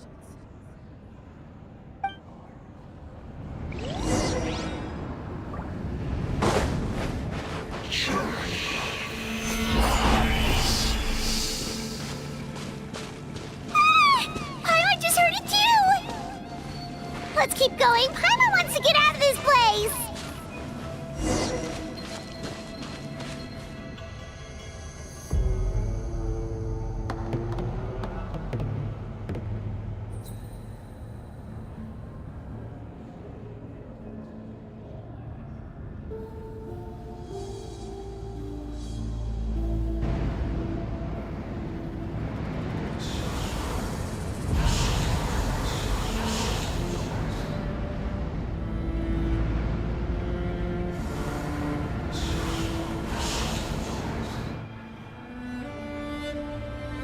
We're here, Kachina! Malani, you made it! Looks like our reunion will have to wait until we take care of these monsters. Good idea. Let's go!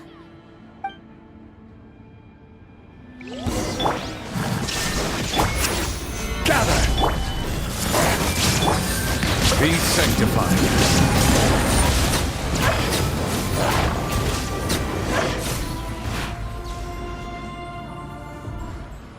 You're here! You're finally here! Thank you so much! That monster can appear from anywhere. It almost caught me a bunch of times.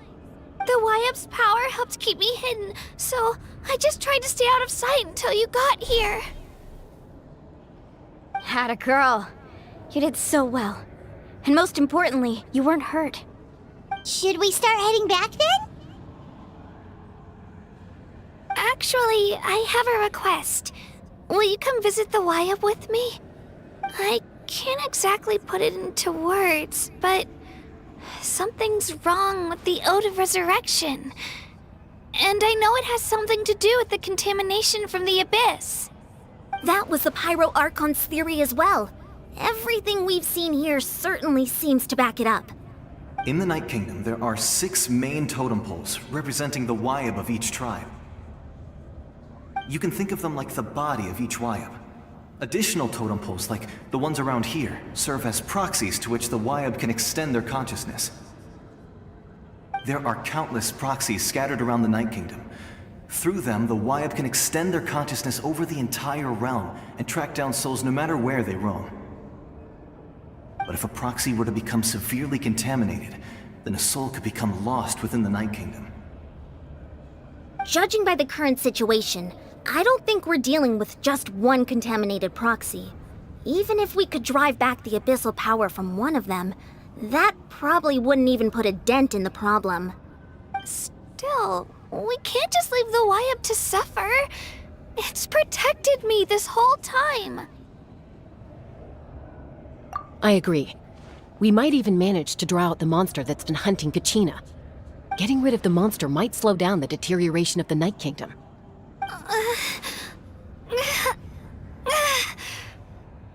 Kachina? What's wrong? Nothing. Just a headache.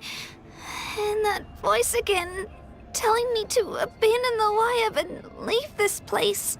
Maybe we really should leave. Kachina's already been here for too long. No, I'm fine. I don't plan on listening to that nonsense. I can hold on. Just up ahead. I'll lead the way. Besides, I can still fight, so please, help me out a little longer. Listen to me, Kachina. We'll come with you, but that's because we want to help the Wyup, not because we have something to prove. You don't have anything to prove either. It's okay if you reach your limit. We'll be there for you. All right. The sooner we get this done, the better. We've already come all this way, so we might as well try to get to the bottom of this. Let's go. This way. I'll stay here and try to stall the Abyss monster. All by yourself?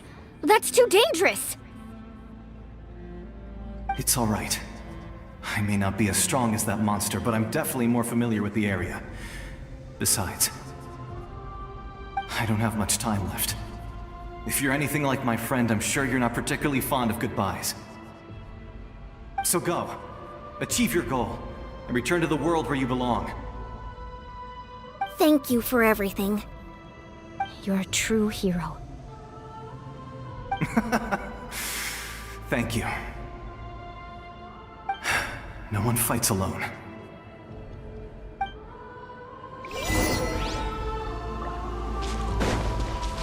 Does your head still hurt?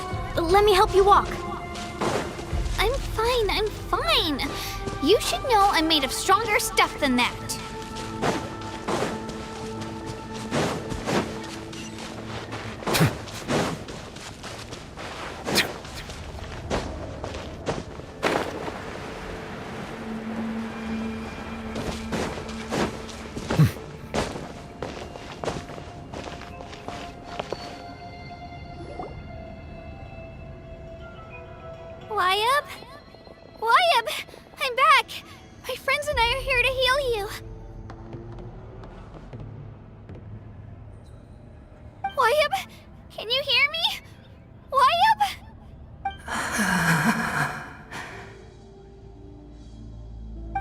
were right. The contamination is already too severe. It's preventing the Wyab from answering our calls. Alright, get ready, everyone. Time to purge the abyssal energy from this place. Careful. We've got company. Already? You really think that puny soul could slow me down? Courage in the face of futility is pure folly. He tried to get in my way, so I disposed of him. You killed Malco? He would have dispersed with or without me. Rather than worrying about him, I would urge you to focus on yourself. You may have defeated others of my kind in the past, but underestimate me now, and it will be to your peril. No, the power of the Abyss is intoxicating. The destruction it seeks captivates like a masterful work of art. I strive only for the opportunity to see it up close. I thought this naive little girl was an exception, but it turns out humanity is full of lambs willing to offer themselves up to the slaughter. That is the tragedy of your short lives. You understand nothing of all-encompassing power. Ancient names, pride, friendship, all empty ideas invented to give you a false sense of self-worth. They possess no power at all. The Pyro Archon created those grandiose ideals out of pure selfishness. Anything to avoid sharing power. Anything to avoid handing over the primordial gift to ordinary people like you. Don't believe me? Then ask yourself, why is the Pyro Archon strong beyond measure, while you, Kachina, remain so pathetically weak?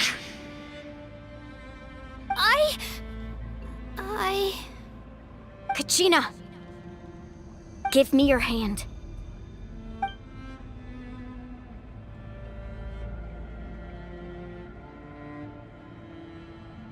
Feel that?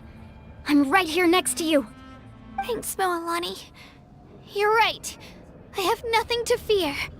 Because I'm not alone anymore. You're right. Maybe comforting ideals don't have any power. But you also couldn't be more wrong. You've never had to work for your own strength, so you will never understand the true source of our power. What? The courage we have to stand before you and not back down? It comes from our friendship.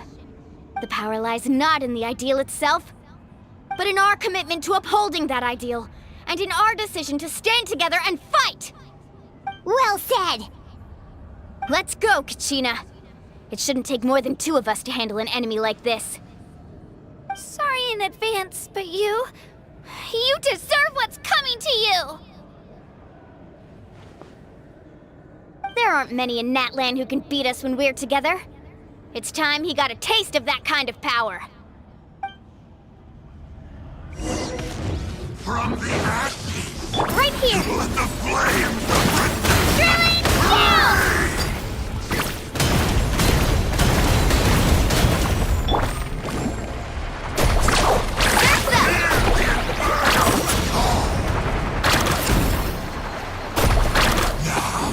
Check this out! That's the launch! coming! Right here!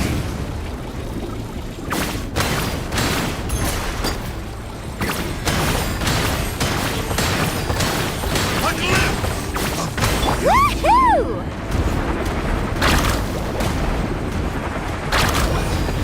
Yeah! Ha! What a small price! Fast! Woohoo!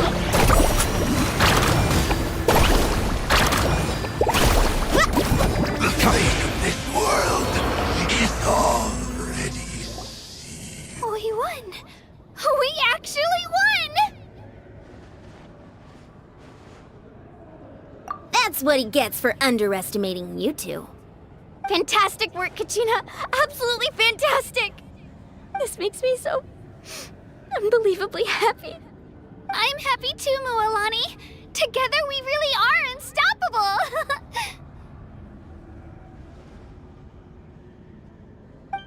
Huh?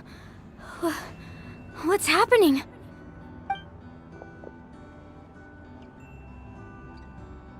My ancient name is glowing?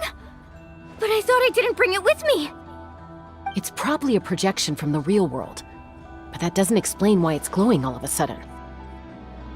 Wait, does that mean you're...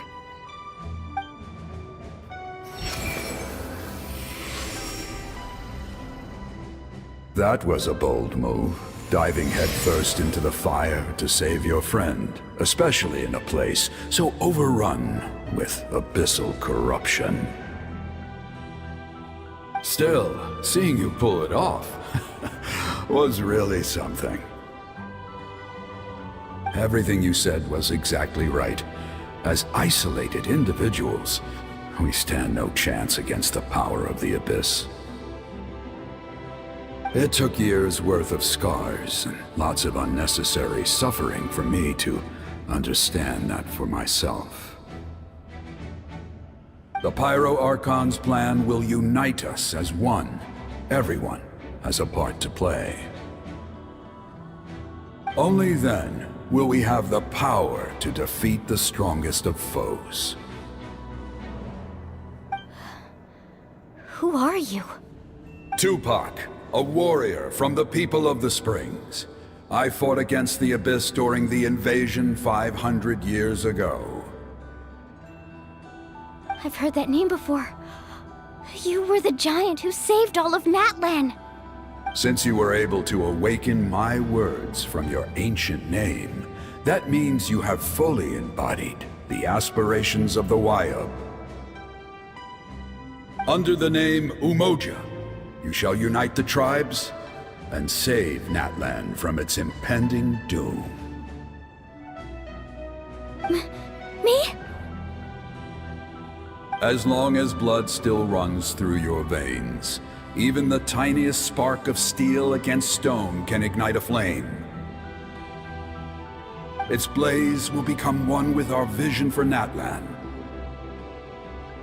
Even amid everlasting darkness, our bonds remain eternal.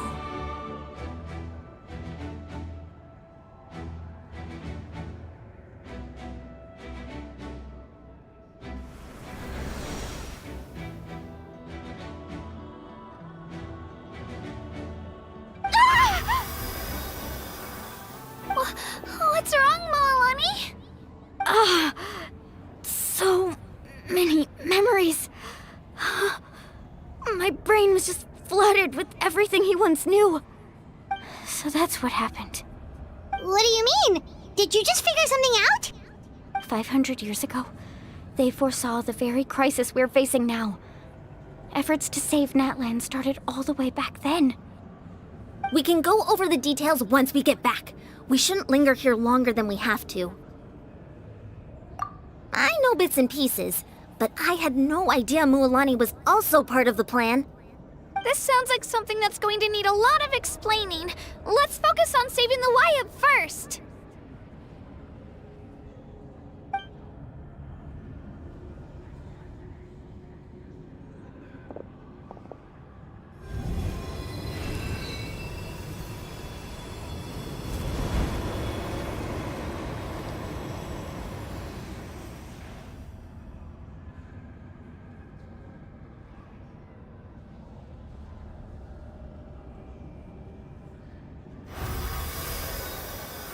Okay, that should be enough. Wayub? Wayub? Can you hear me?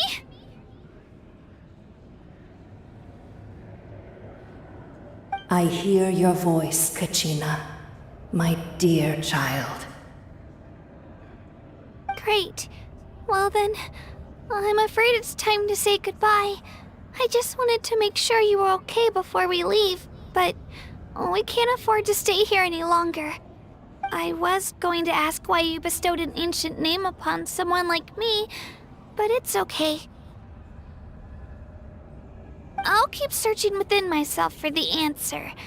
I'll never stop trying to improve my strength. One day, I'll live up to the hero you saw in me. You are already an outstanding child in my eyes, Kachina. No matter what happens. Huh? You are all my most beloved children. It has always been my honor to protect and nurture you. Your ancient name is just that. A name. Much like your parents chose to name you Kachina, I also gave you a name, but it need not define you. Focus on who you want to be. You are already worthy of your name. Now, you need only devote yourself to becoming a better you. The story of your ancient name is for you to continue. Just like your parents, my love for you will never change. No matter what the future holds.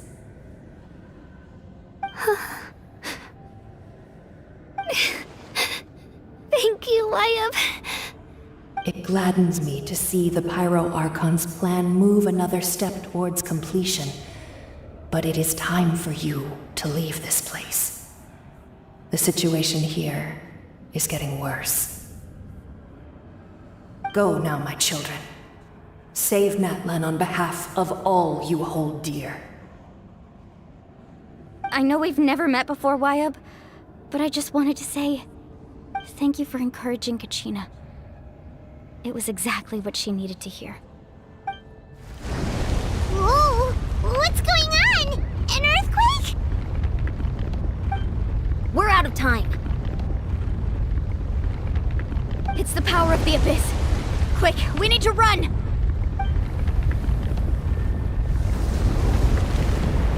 It's a Sealy! The Sealy opened the way for us!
You've done well.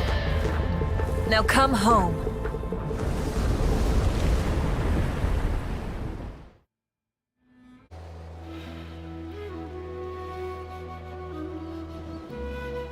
We're back!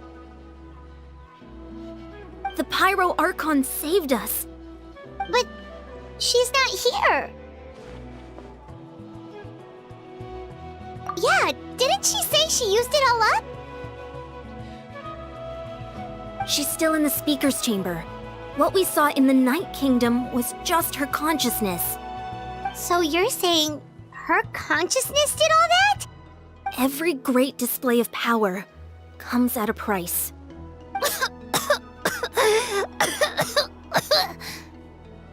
You must feel terrible, Kachina. Just hold on. We'll get you to a doctor soon. Let's get back to the stadium. The Pyro Archon said she'd have a doctor waiting for us. I recommend getting a full checkup, just to make sure no damage gets left behind. Paimon feels okay. What about you, Traveler? Right. You always seem to do pretty well against the Abyss. Let's get going. We need to share what we learned in the Night Kingdom as well. Right. The Y-Up mentioned something about the Pyro Archon's plan.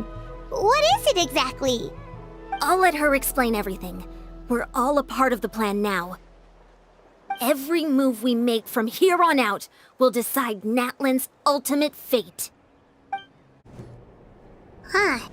There's a lot less stuff here than before.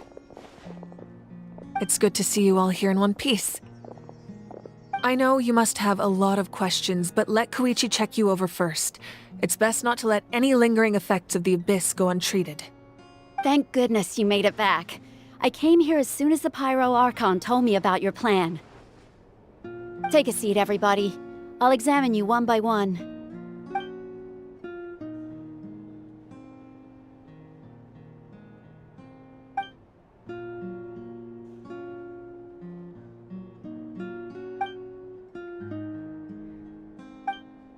All right, that should do it for now. But just to be safe, I'll perform another checkup in a couple of days. I have to say, though, I've never seen anyone react to the Abyss like you, Traveler. It's like you're completely immune to its power. He always has been special like that. He can even purify its power. Wait, now that you mention it, Paimon doesn't think she's affected either. Given the current situation, that ability will likely play a great role in the events to come. Of course. I still have patients to see, so I'll head out. Thank you, Koichi. All right. We might not see eye to eye, but we both had good intentions. Just give it time. I'm sure we'll figure things out between us one day. Yeah.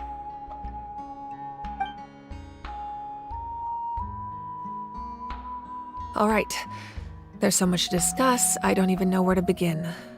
You've seen it for yourselves now. The devastation in the Night Kingdom. I'll get straight to the point. Natlan is on the verge of destruction. It's very possible our nation has less than a year before total devastation. Huh? No. That can't be true, can it?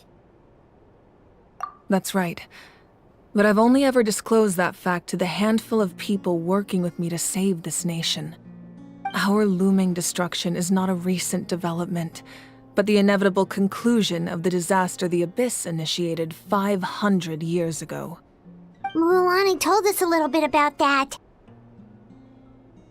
500 years ago, all the nations of Teyvat were invaded by the Abyss. Unlike the other nations, Natlan never had stable and deep-rooted ley lines, so we suffered the worst of the invasion. The battle against the Abyss was exceedingly long and brutal. In the end, victory came at the cost of our civilization and countless lives. Even then, it took centuries of solving the disasters caused by the Abyss to finally achieve the peace we know today. And still, this is but a superficial victory. The forces of the Abyss have merely been driven back underground. Their threat to Natlan remains as real as ever. I'd never have guessed. The problems plaguing the Night Kingdom are all the more complicated because that realm is essentially functioning as Natlan's ley lines. Immediately after the war, our calculations estimated that we would have a maximum of 500 years before the Night Kingdom was completely lost to the Abyss. But at that time, we were a nation of the destitute. Our people no longer believed in victory, nor did they hold hope for the future. Our civilization was dying, our faith crumbling, and the line of power passed down from the Wayab nearly severed. If we didn't bring the nation back together, it would be foolish to even dream of defeating the Abyss in the future. So, the Archon had a long and involved discussion with the heroes of each tribe, and finally came up with a 500-year-long plan to save Natlan. So that's what happened. After finding Kachina, I encountered a strange figure who gave me a series of new memories. Since the plan was mentioned in those memories, I guess I've been chosen to play an important role in it. But there's still something I don't understand. Those memories showed me the Pyro Archon from back then. And it was you. Huh? But that doesn't make any sense! The Pyro Archon is supposed to be human. It's impossible for a human to live that long. That's right. The hardest thing for humans to overcome has always been time. Or rather, the natural limitations of our lifespan. A god can extend a human's life by using a certain amount of divine power, or subjecting them to a curse. But, as we all know, Natlan doesn't have gods like that. We can only rely on our own methods. A human life is like a flame destined to be extinguished. 500 years ago, I placed my life within the sacred flame. Only by dying before my time could I have the chance to wake up again. So, in other words, this is your second life? Yes. We only managed to defeat the Abyss all those years ago because the tribes came together as one. If the Natlan of the future was to have a fighting chance, the Pyro Archons that came after the war had to rebuild the decimated tribes. The goal was to reunite the people and restore the strength of each tribe's Wayab. Once a tribe was back to its full strength, the tribe's Wayab would select a hero, indicating the tribe was once again ready for war. The Chosen would then stand by my side in defense of our nation, just like great heroes of old 500 years ago. So that means I'm one of the Chosen? That's right. You bear the ancient name Umoja, the same one held by the hero from your tribe 500 years ago. It means unity. After your adventure in the Night Kingdom, I trust you've come to fully understand the meaning of that name. So in other words, you always knew who the Wayab were going to pick from each tribe? Yes. According to the plan, each tribe was supposed to have been fully restored by the time I awoke. But something went wrong along the way. The 6 heroes successfully inherited the ancient names from 500 years ago, but the intel regarding the plan wasn't passed on to them. Once again, it comes down to the deterioration of the Night Kingdom. Communication between the Sacred Flame and the Wayab has been blocked. Just like how the Ode of Resurrection failed to bring Kachina back. Exactly. It's just another tactic the Abyss is using against us. The Abyss may not possess intelligence, but its methods certainly aren't easy to counter. If we want to unblock that information from being passed on, my presence alone isn't enough. The ancient name-bearer must establish a greater connection to their name. So, I've tried my best to help them from the sidelines. Currently, Shilonin of the Children of Echoes, Kinich of the Scions of the Canopy, and Iansan of the Collective of Plenty have all been acknowledged by their names. During your adventure, you too earned the acknowledgement of your Wayab, Mualani. In the process, you gained the memories stored within your name. But we have less than a year! Yes, but we have no choice. We cannot start the plan until all the heroes have been gathered. That's also why I haven't been able to take action despite the urgency of the situation. But if you knew this whole time, why didn't you just tell me about my role in all this? Wouldn't that make everything go a lot faster? Perhaps, but the opposite could also be true. Knowing your destiny too early could mean failing to realize your full potential. Just like your determination to save Kachina, I hope your commitment to this endeavor comes from your own strength of will, rather than a sense of obligation. So I suppose you're not going to tell us who the final 2 heroes are then? That's right. Their time is yet to come. Putting pressure on them beforehand will only hinder their development. I can only trust in the judgment of the Wyab. I have never believed I could solve this crisis alone. In fact, it was precisely because I chose to trust and rely on others that we managed to get this far. Natlan's salvation lies not in its Archon or any singular individual, but in us all. You're quite perceptive, aren't you? I thought I might get away with avoiding the topic.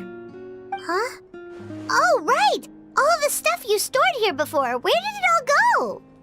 Even though I sacrificed my power, I still needed a contingency plan to ensure you would make it back from the Night Kingdom. After all, I was the one who allowed you to take that risk, and Mualani has an important role to play in my plan. In addition to their sentimental value, the items I stored here held a much more important purpose: fuel. Fuel? Ah, so back then, that's why you... Yes. The stories embodied by those items are certainly important, but there's an even more significant trait they all share. Every item belonged to a hero of Natlan. Over time, they became imbued with a certain amount of contending fire from being carried in battle. On their own, each item's power is limited, but together, their combined effect can prove quite useful in a dire situation. By burning those items, I was able to activate the contending fire stored within them to open the boundary between the two worlds. It was a rather crude approach, so all their power was depleted in an instant, as you can see. But weren't they all precious treasures? What about their stories? That's exactly why I dragged you all here. No matter what, I never wanted the Pyro Archon to have to use that power. Oh, I'm so sorry. You have nothing to be sorry for. You all deserve my thanks, actually. If you hadn't saved the totem pole, that area of the Night Kingdom would have been forever lost to the Abyss. And then, it would only be a matter of time before the Children of Echoes was met with disaster. Besides, when those heroes entrusted their belongings to me, or the Pyro Archon of their time, it was out of a desire to contribute to Natlan's survival. If they knew those items helped save the present-day heroes of Natlan, they would not mourn their loss. Even when you put it that way, I still feel bad. There's no need. Remember what I told you about time? The people and the events of the past are never truly lost to us. We simply carry them with us in a different form. In that sense, we didn't lose anything at all. If you still have regrets, let them fuel your resolve in the battles to come. Your deeds will become new legends and nurture new forms of power just like the items once stored here. Well, we'd still like to return the favor. Well, if that's the case, just treat me to a drink sometime.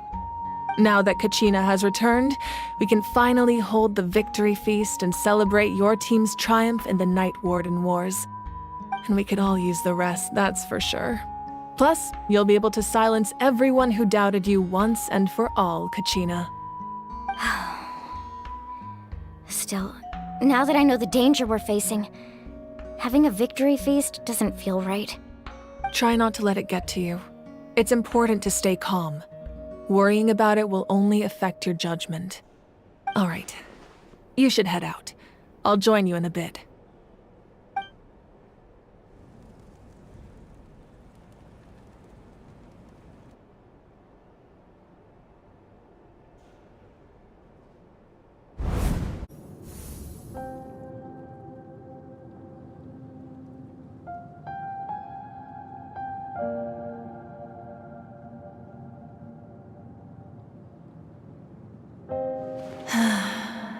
When I was young, I used to sit by the hot springs and listen to the stories of warriors from all over Natlan.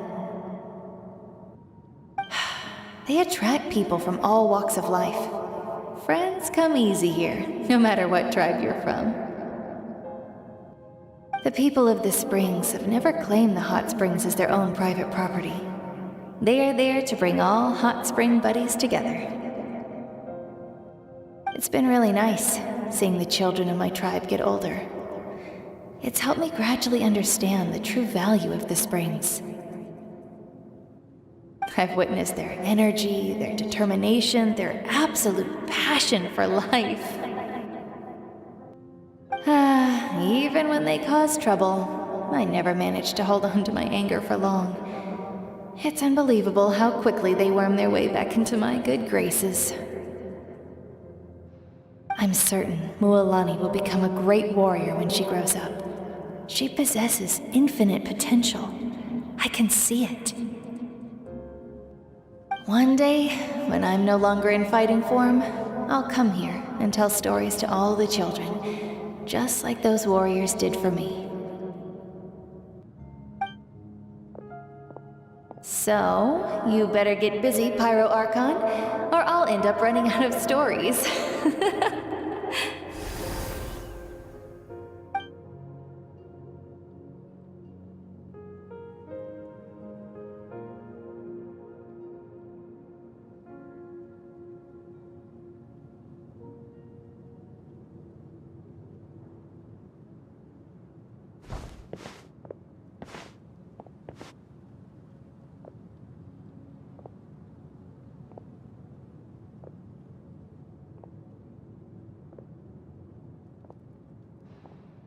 Our nation is engulfed in darkness. Our tribes stand divided, and yet you promise victory in the distant future. The Abyss is a cunning enemy, one that I faced in battle many times. Were that not the case, I would never understand exercising this degree of caution. My rage will never know absolution, and my power will no longer aid you in victory. But you came to me because you knew you could convince me with just a single sentence. I understand your choice. The heroes of today will forge the path ahead with blood and fire. Just remember to earn us the victory we are owed. Otherwise, rest assured, I'll find a way to collect the debt. For Natlan.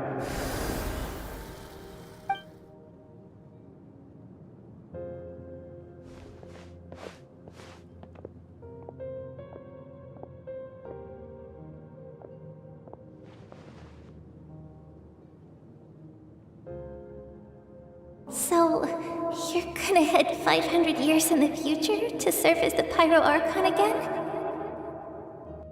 But what about the you from right now? You're just gonna die? You can't ask her those questions and expect her to answer, my dear. The decision is hers to make, and she deserves our support. We will do everything we can to rebuild the tribes. Don't you worry. Even across time, we will all do our part to fight for Natlan's future. Yeah, Mom's right. We'll always believe in you, sis. Oh, seriously though, Dad should be here. Where is he? I imagine he didn't know what to say, so he chose not to come at all. Don't take it to heart, my dear. That's just who he is. Just remember, no matter what happens in the future, we will always love you.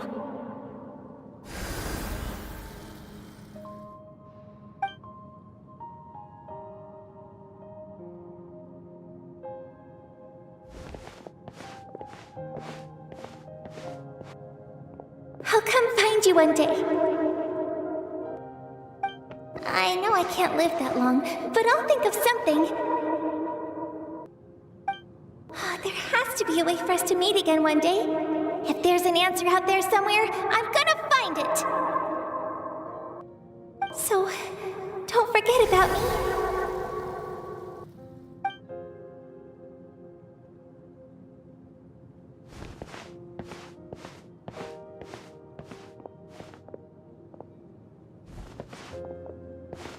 If that's your decision, then you have my full support, Archon. May our children live to see such a lovely son. For Natlan! No one fights alone.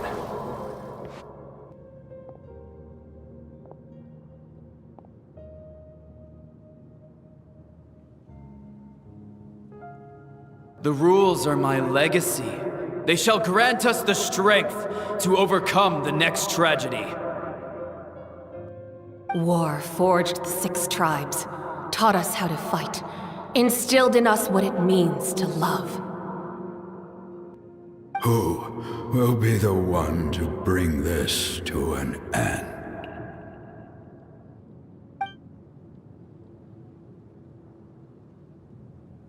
We are the inheritors of memory and legend.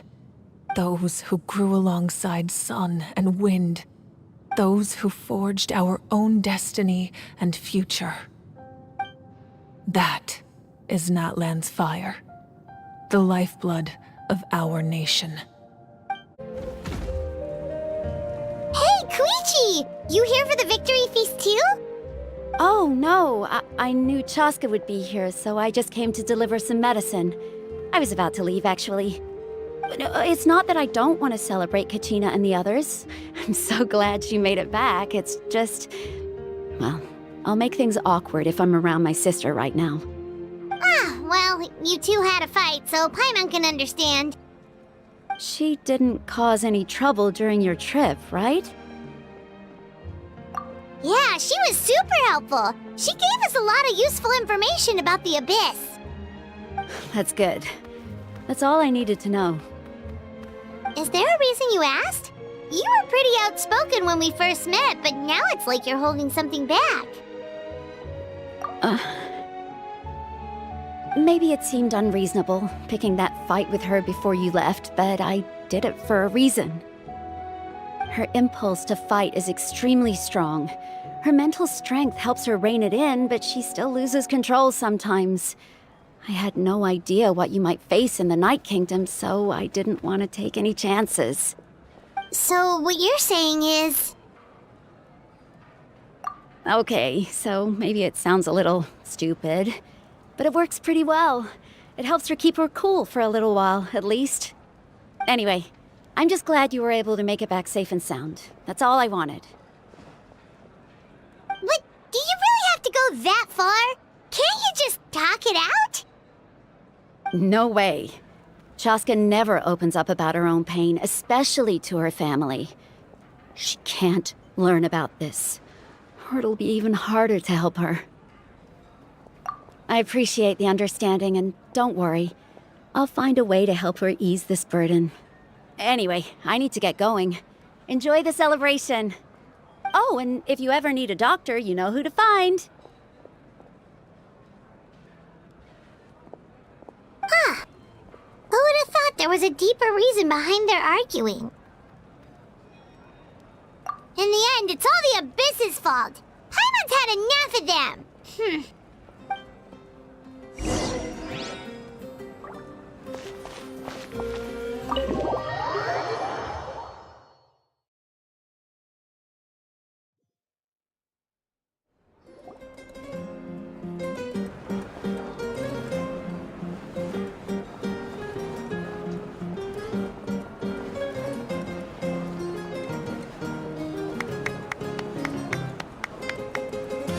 Let's give a huge round of applause to our brave young warrior, Kachina! Woohoo! Well done, Kachina. Thank you, everyone. I'm so glad I finally made it. I always knew you could do it. With so much potential at your age, you have a great future ahead of you.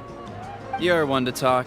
Don't think I didn't know you were the first person to abandon your team. I'll be dealing with you when we get back. I had no choice. My friend invited me. I couldn't just say no. Oh, really? So you weren't just trying to get ahead in the first round? I wasn't, I swear. I just happened to find that bearer injured in the wild, so I stopped to bandage his wounds.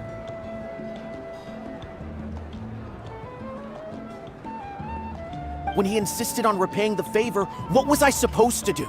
I'm just one person. I figured Kachina would have no trouble replacing me.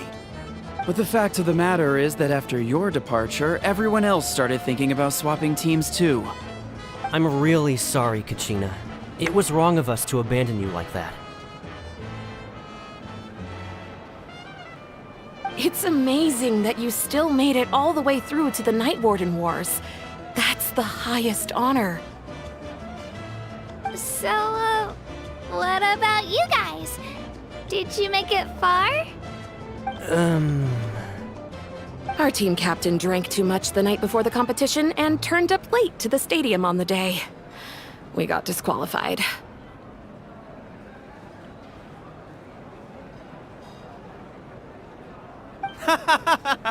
Serves you all right. No sympathy from me.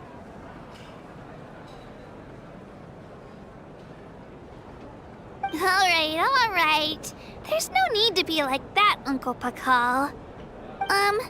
Dear friends, I'd like to say a few words. Firstly, I'm grateful to my friends and our great Archon for helping to bring me back. This traveler and his companion Paimon are some of the strongest people I've ever met. If they were allowed to participate in the pilgrimage, I have no doubt that they'd win the whole thing. They've agreed to let me learn from them. With their help, I believe I can become even stronger still. And let's not forget my good friends, Moalani, Chaska, Kanich, and Ayan-san. They all helped the Traveler and Paimon figure out a way to bring me back from the Night Kingdom.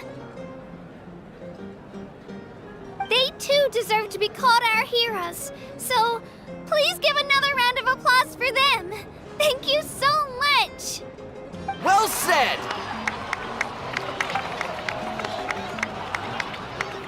I'll drink to that. How does it feel being a hero, Kachina?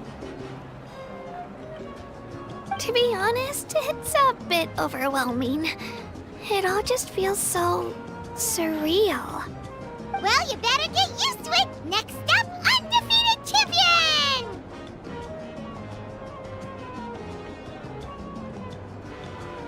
Hey, please don't make fun of me.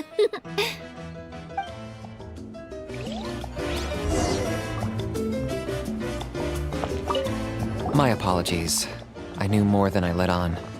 Everything comes at a price, and most heroes aren't people who set out to become a hero. If you cling too tightly to your goal, you end up losing things that are far more precious. But in any case, we're now on the same page. I wonder how long before the two final heroes appear. From the Flower Feather Clan and the Masters of the Night Wind.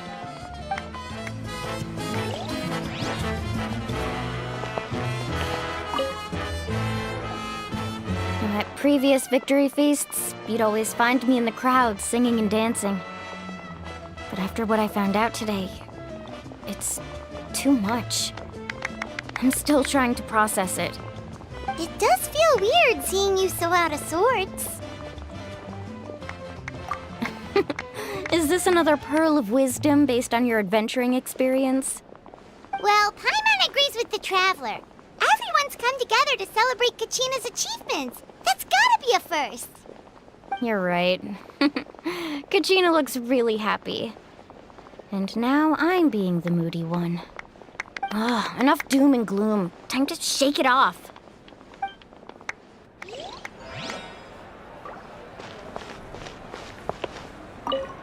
It cost us a lot, but we got Kachina back safely, and that's what matters. There'll be even tougher challenges coming our way in the days ahead, though. We'll have to train harder, make sure we're in peak condition. That includes you, Paimon. I can do a special one-off session to show you the ropes. Interested? No thanks. It's rare to meet travelers as strong and brave as yourselves. I raise my glass to you. Anyway, my sister's already gone back to our tribe. She has patients to treat.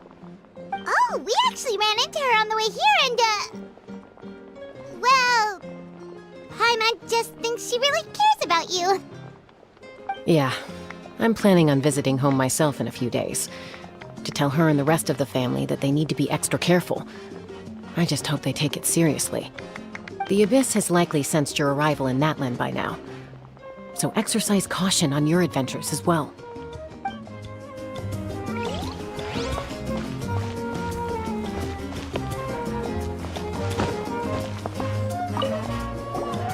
I've been through so much all at once. Everything still kind of feels like a dream. Are you still feeling unwell? Nope, all better now. I told you I bounced back pretty quick, so don't worry about me. I bet you guys must be tired, though. Make sure you get some good rest tonight. You gotta recharge so you'll be in the mood to have fun.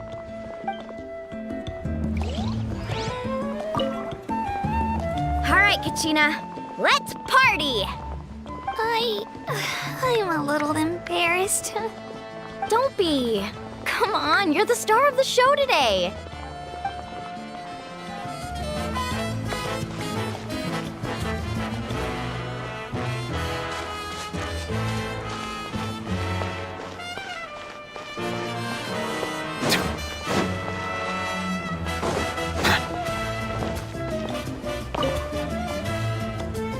Ah, you're here. Have some fruit juice. I got it specially for you two. How did you know? That's Paimon's favorite! You look like you've still got questions. Ask away.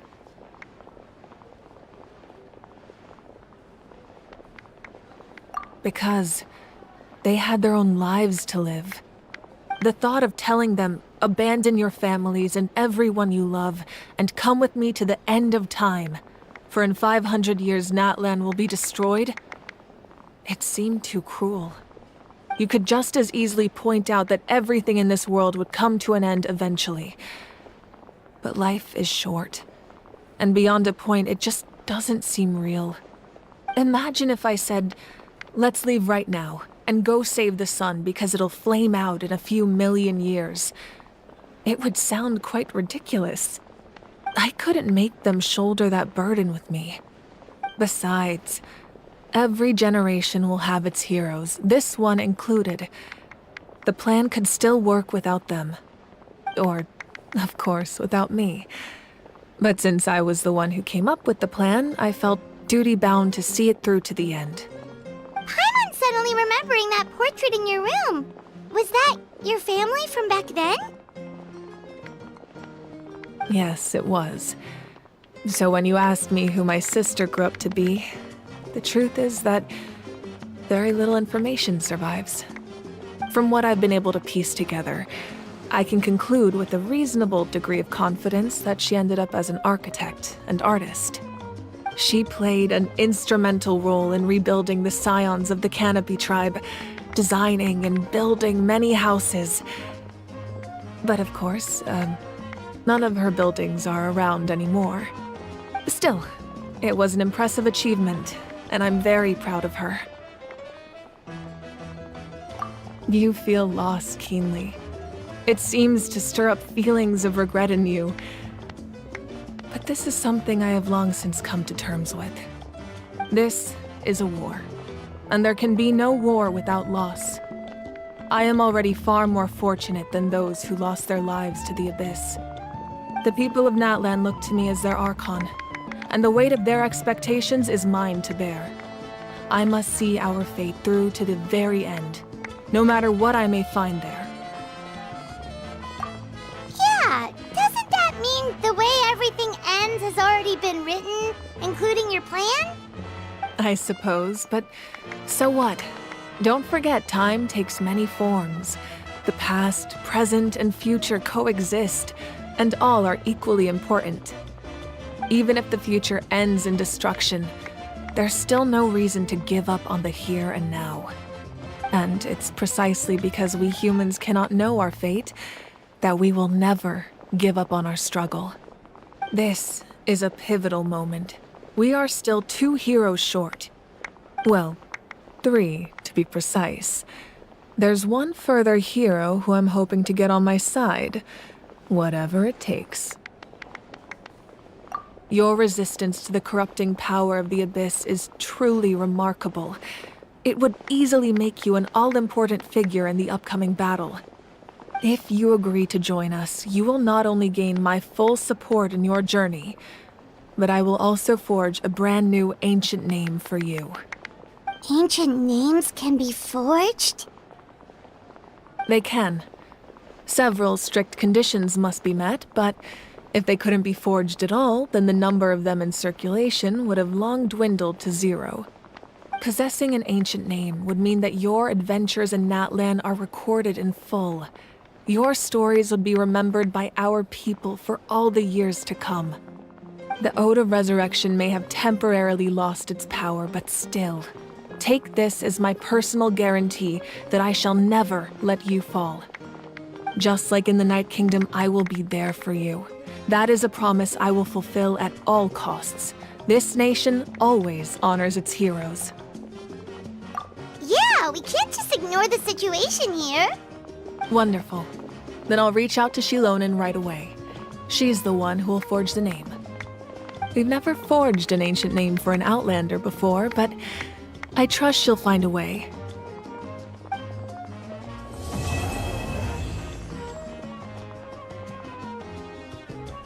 My lord, we've received word that the Pyro Archon has lost much of her power. Although your injury complicates things, this is most certainly the opportune time to seize the Gnosis. Victory and defeat are rules, not outcomes.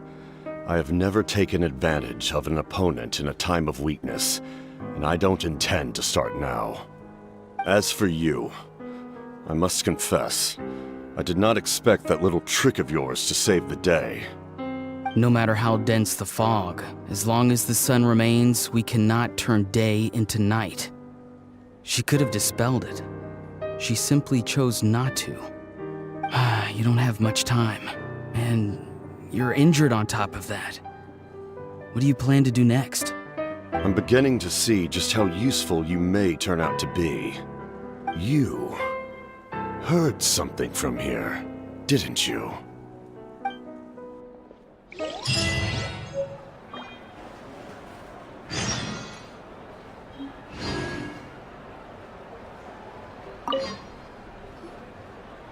Oh, something else you'd like to ask? Well, our intel suggests he hasn't made any new movements yet. Although Kenichi's investigation helped us confirm that he's being aided by someone from the Masters of the Nightwind. I'm getting closer to narrowing down who that may be, but it's still unclear whether this person aided the captain out of willingness or coercion. If you learn anything about this during your adventures, please let me know. Oh, something else you'd like to ask? The Abyss is the most formidable enemy in all of Teyvat. In the beginning, it took failure and tragedy to even begin to learn how to fight back. All of the methods you've seen in other nations were developed based on experience and insight passed down over generations. We know them to work, but few of us actually understand why. It's the same for the method we use here in Natlan. Ever since ancient times, elemental energy has been one of our most reliable weapons against the Abyss. As for the principles behind it, I'm afraid you might have to seek answers from someone older than the position of Pyro Archon itself. Oh, something else you'd like to ask? That also comes down to the long-standing effects of the Abyss. Our people's survival is inextricably tied to the Wyab, but their power has its limits. They cannot offer our people the same degree of protection outside our borders. In fact, people who do decide to leave often suffer from memory loss and emotional issues. Everyone in Natlan understands this. That's why our people never leave without a good cause. Even if someone is left with no choice, the chief of their tribe must seek approval with the Wyab to grant them leave. And the Wyab have always been very strict about granting that approval, since extending protection beyond our borders means consuming power reserved for our fight against the Abyss. Still, there's no need to worry.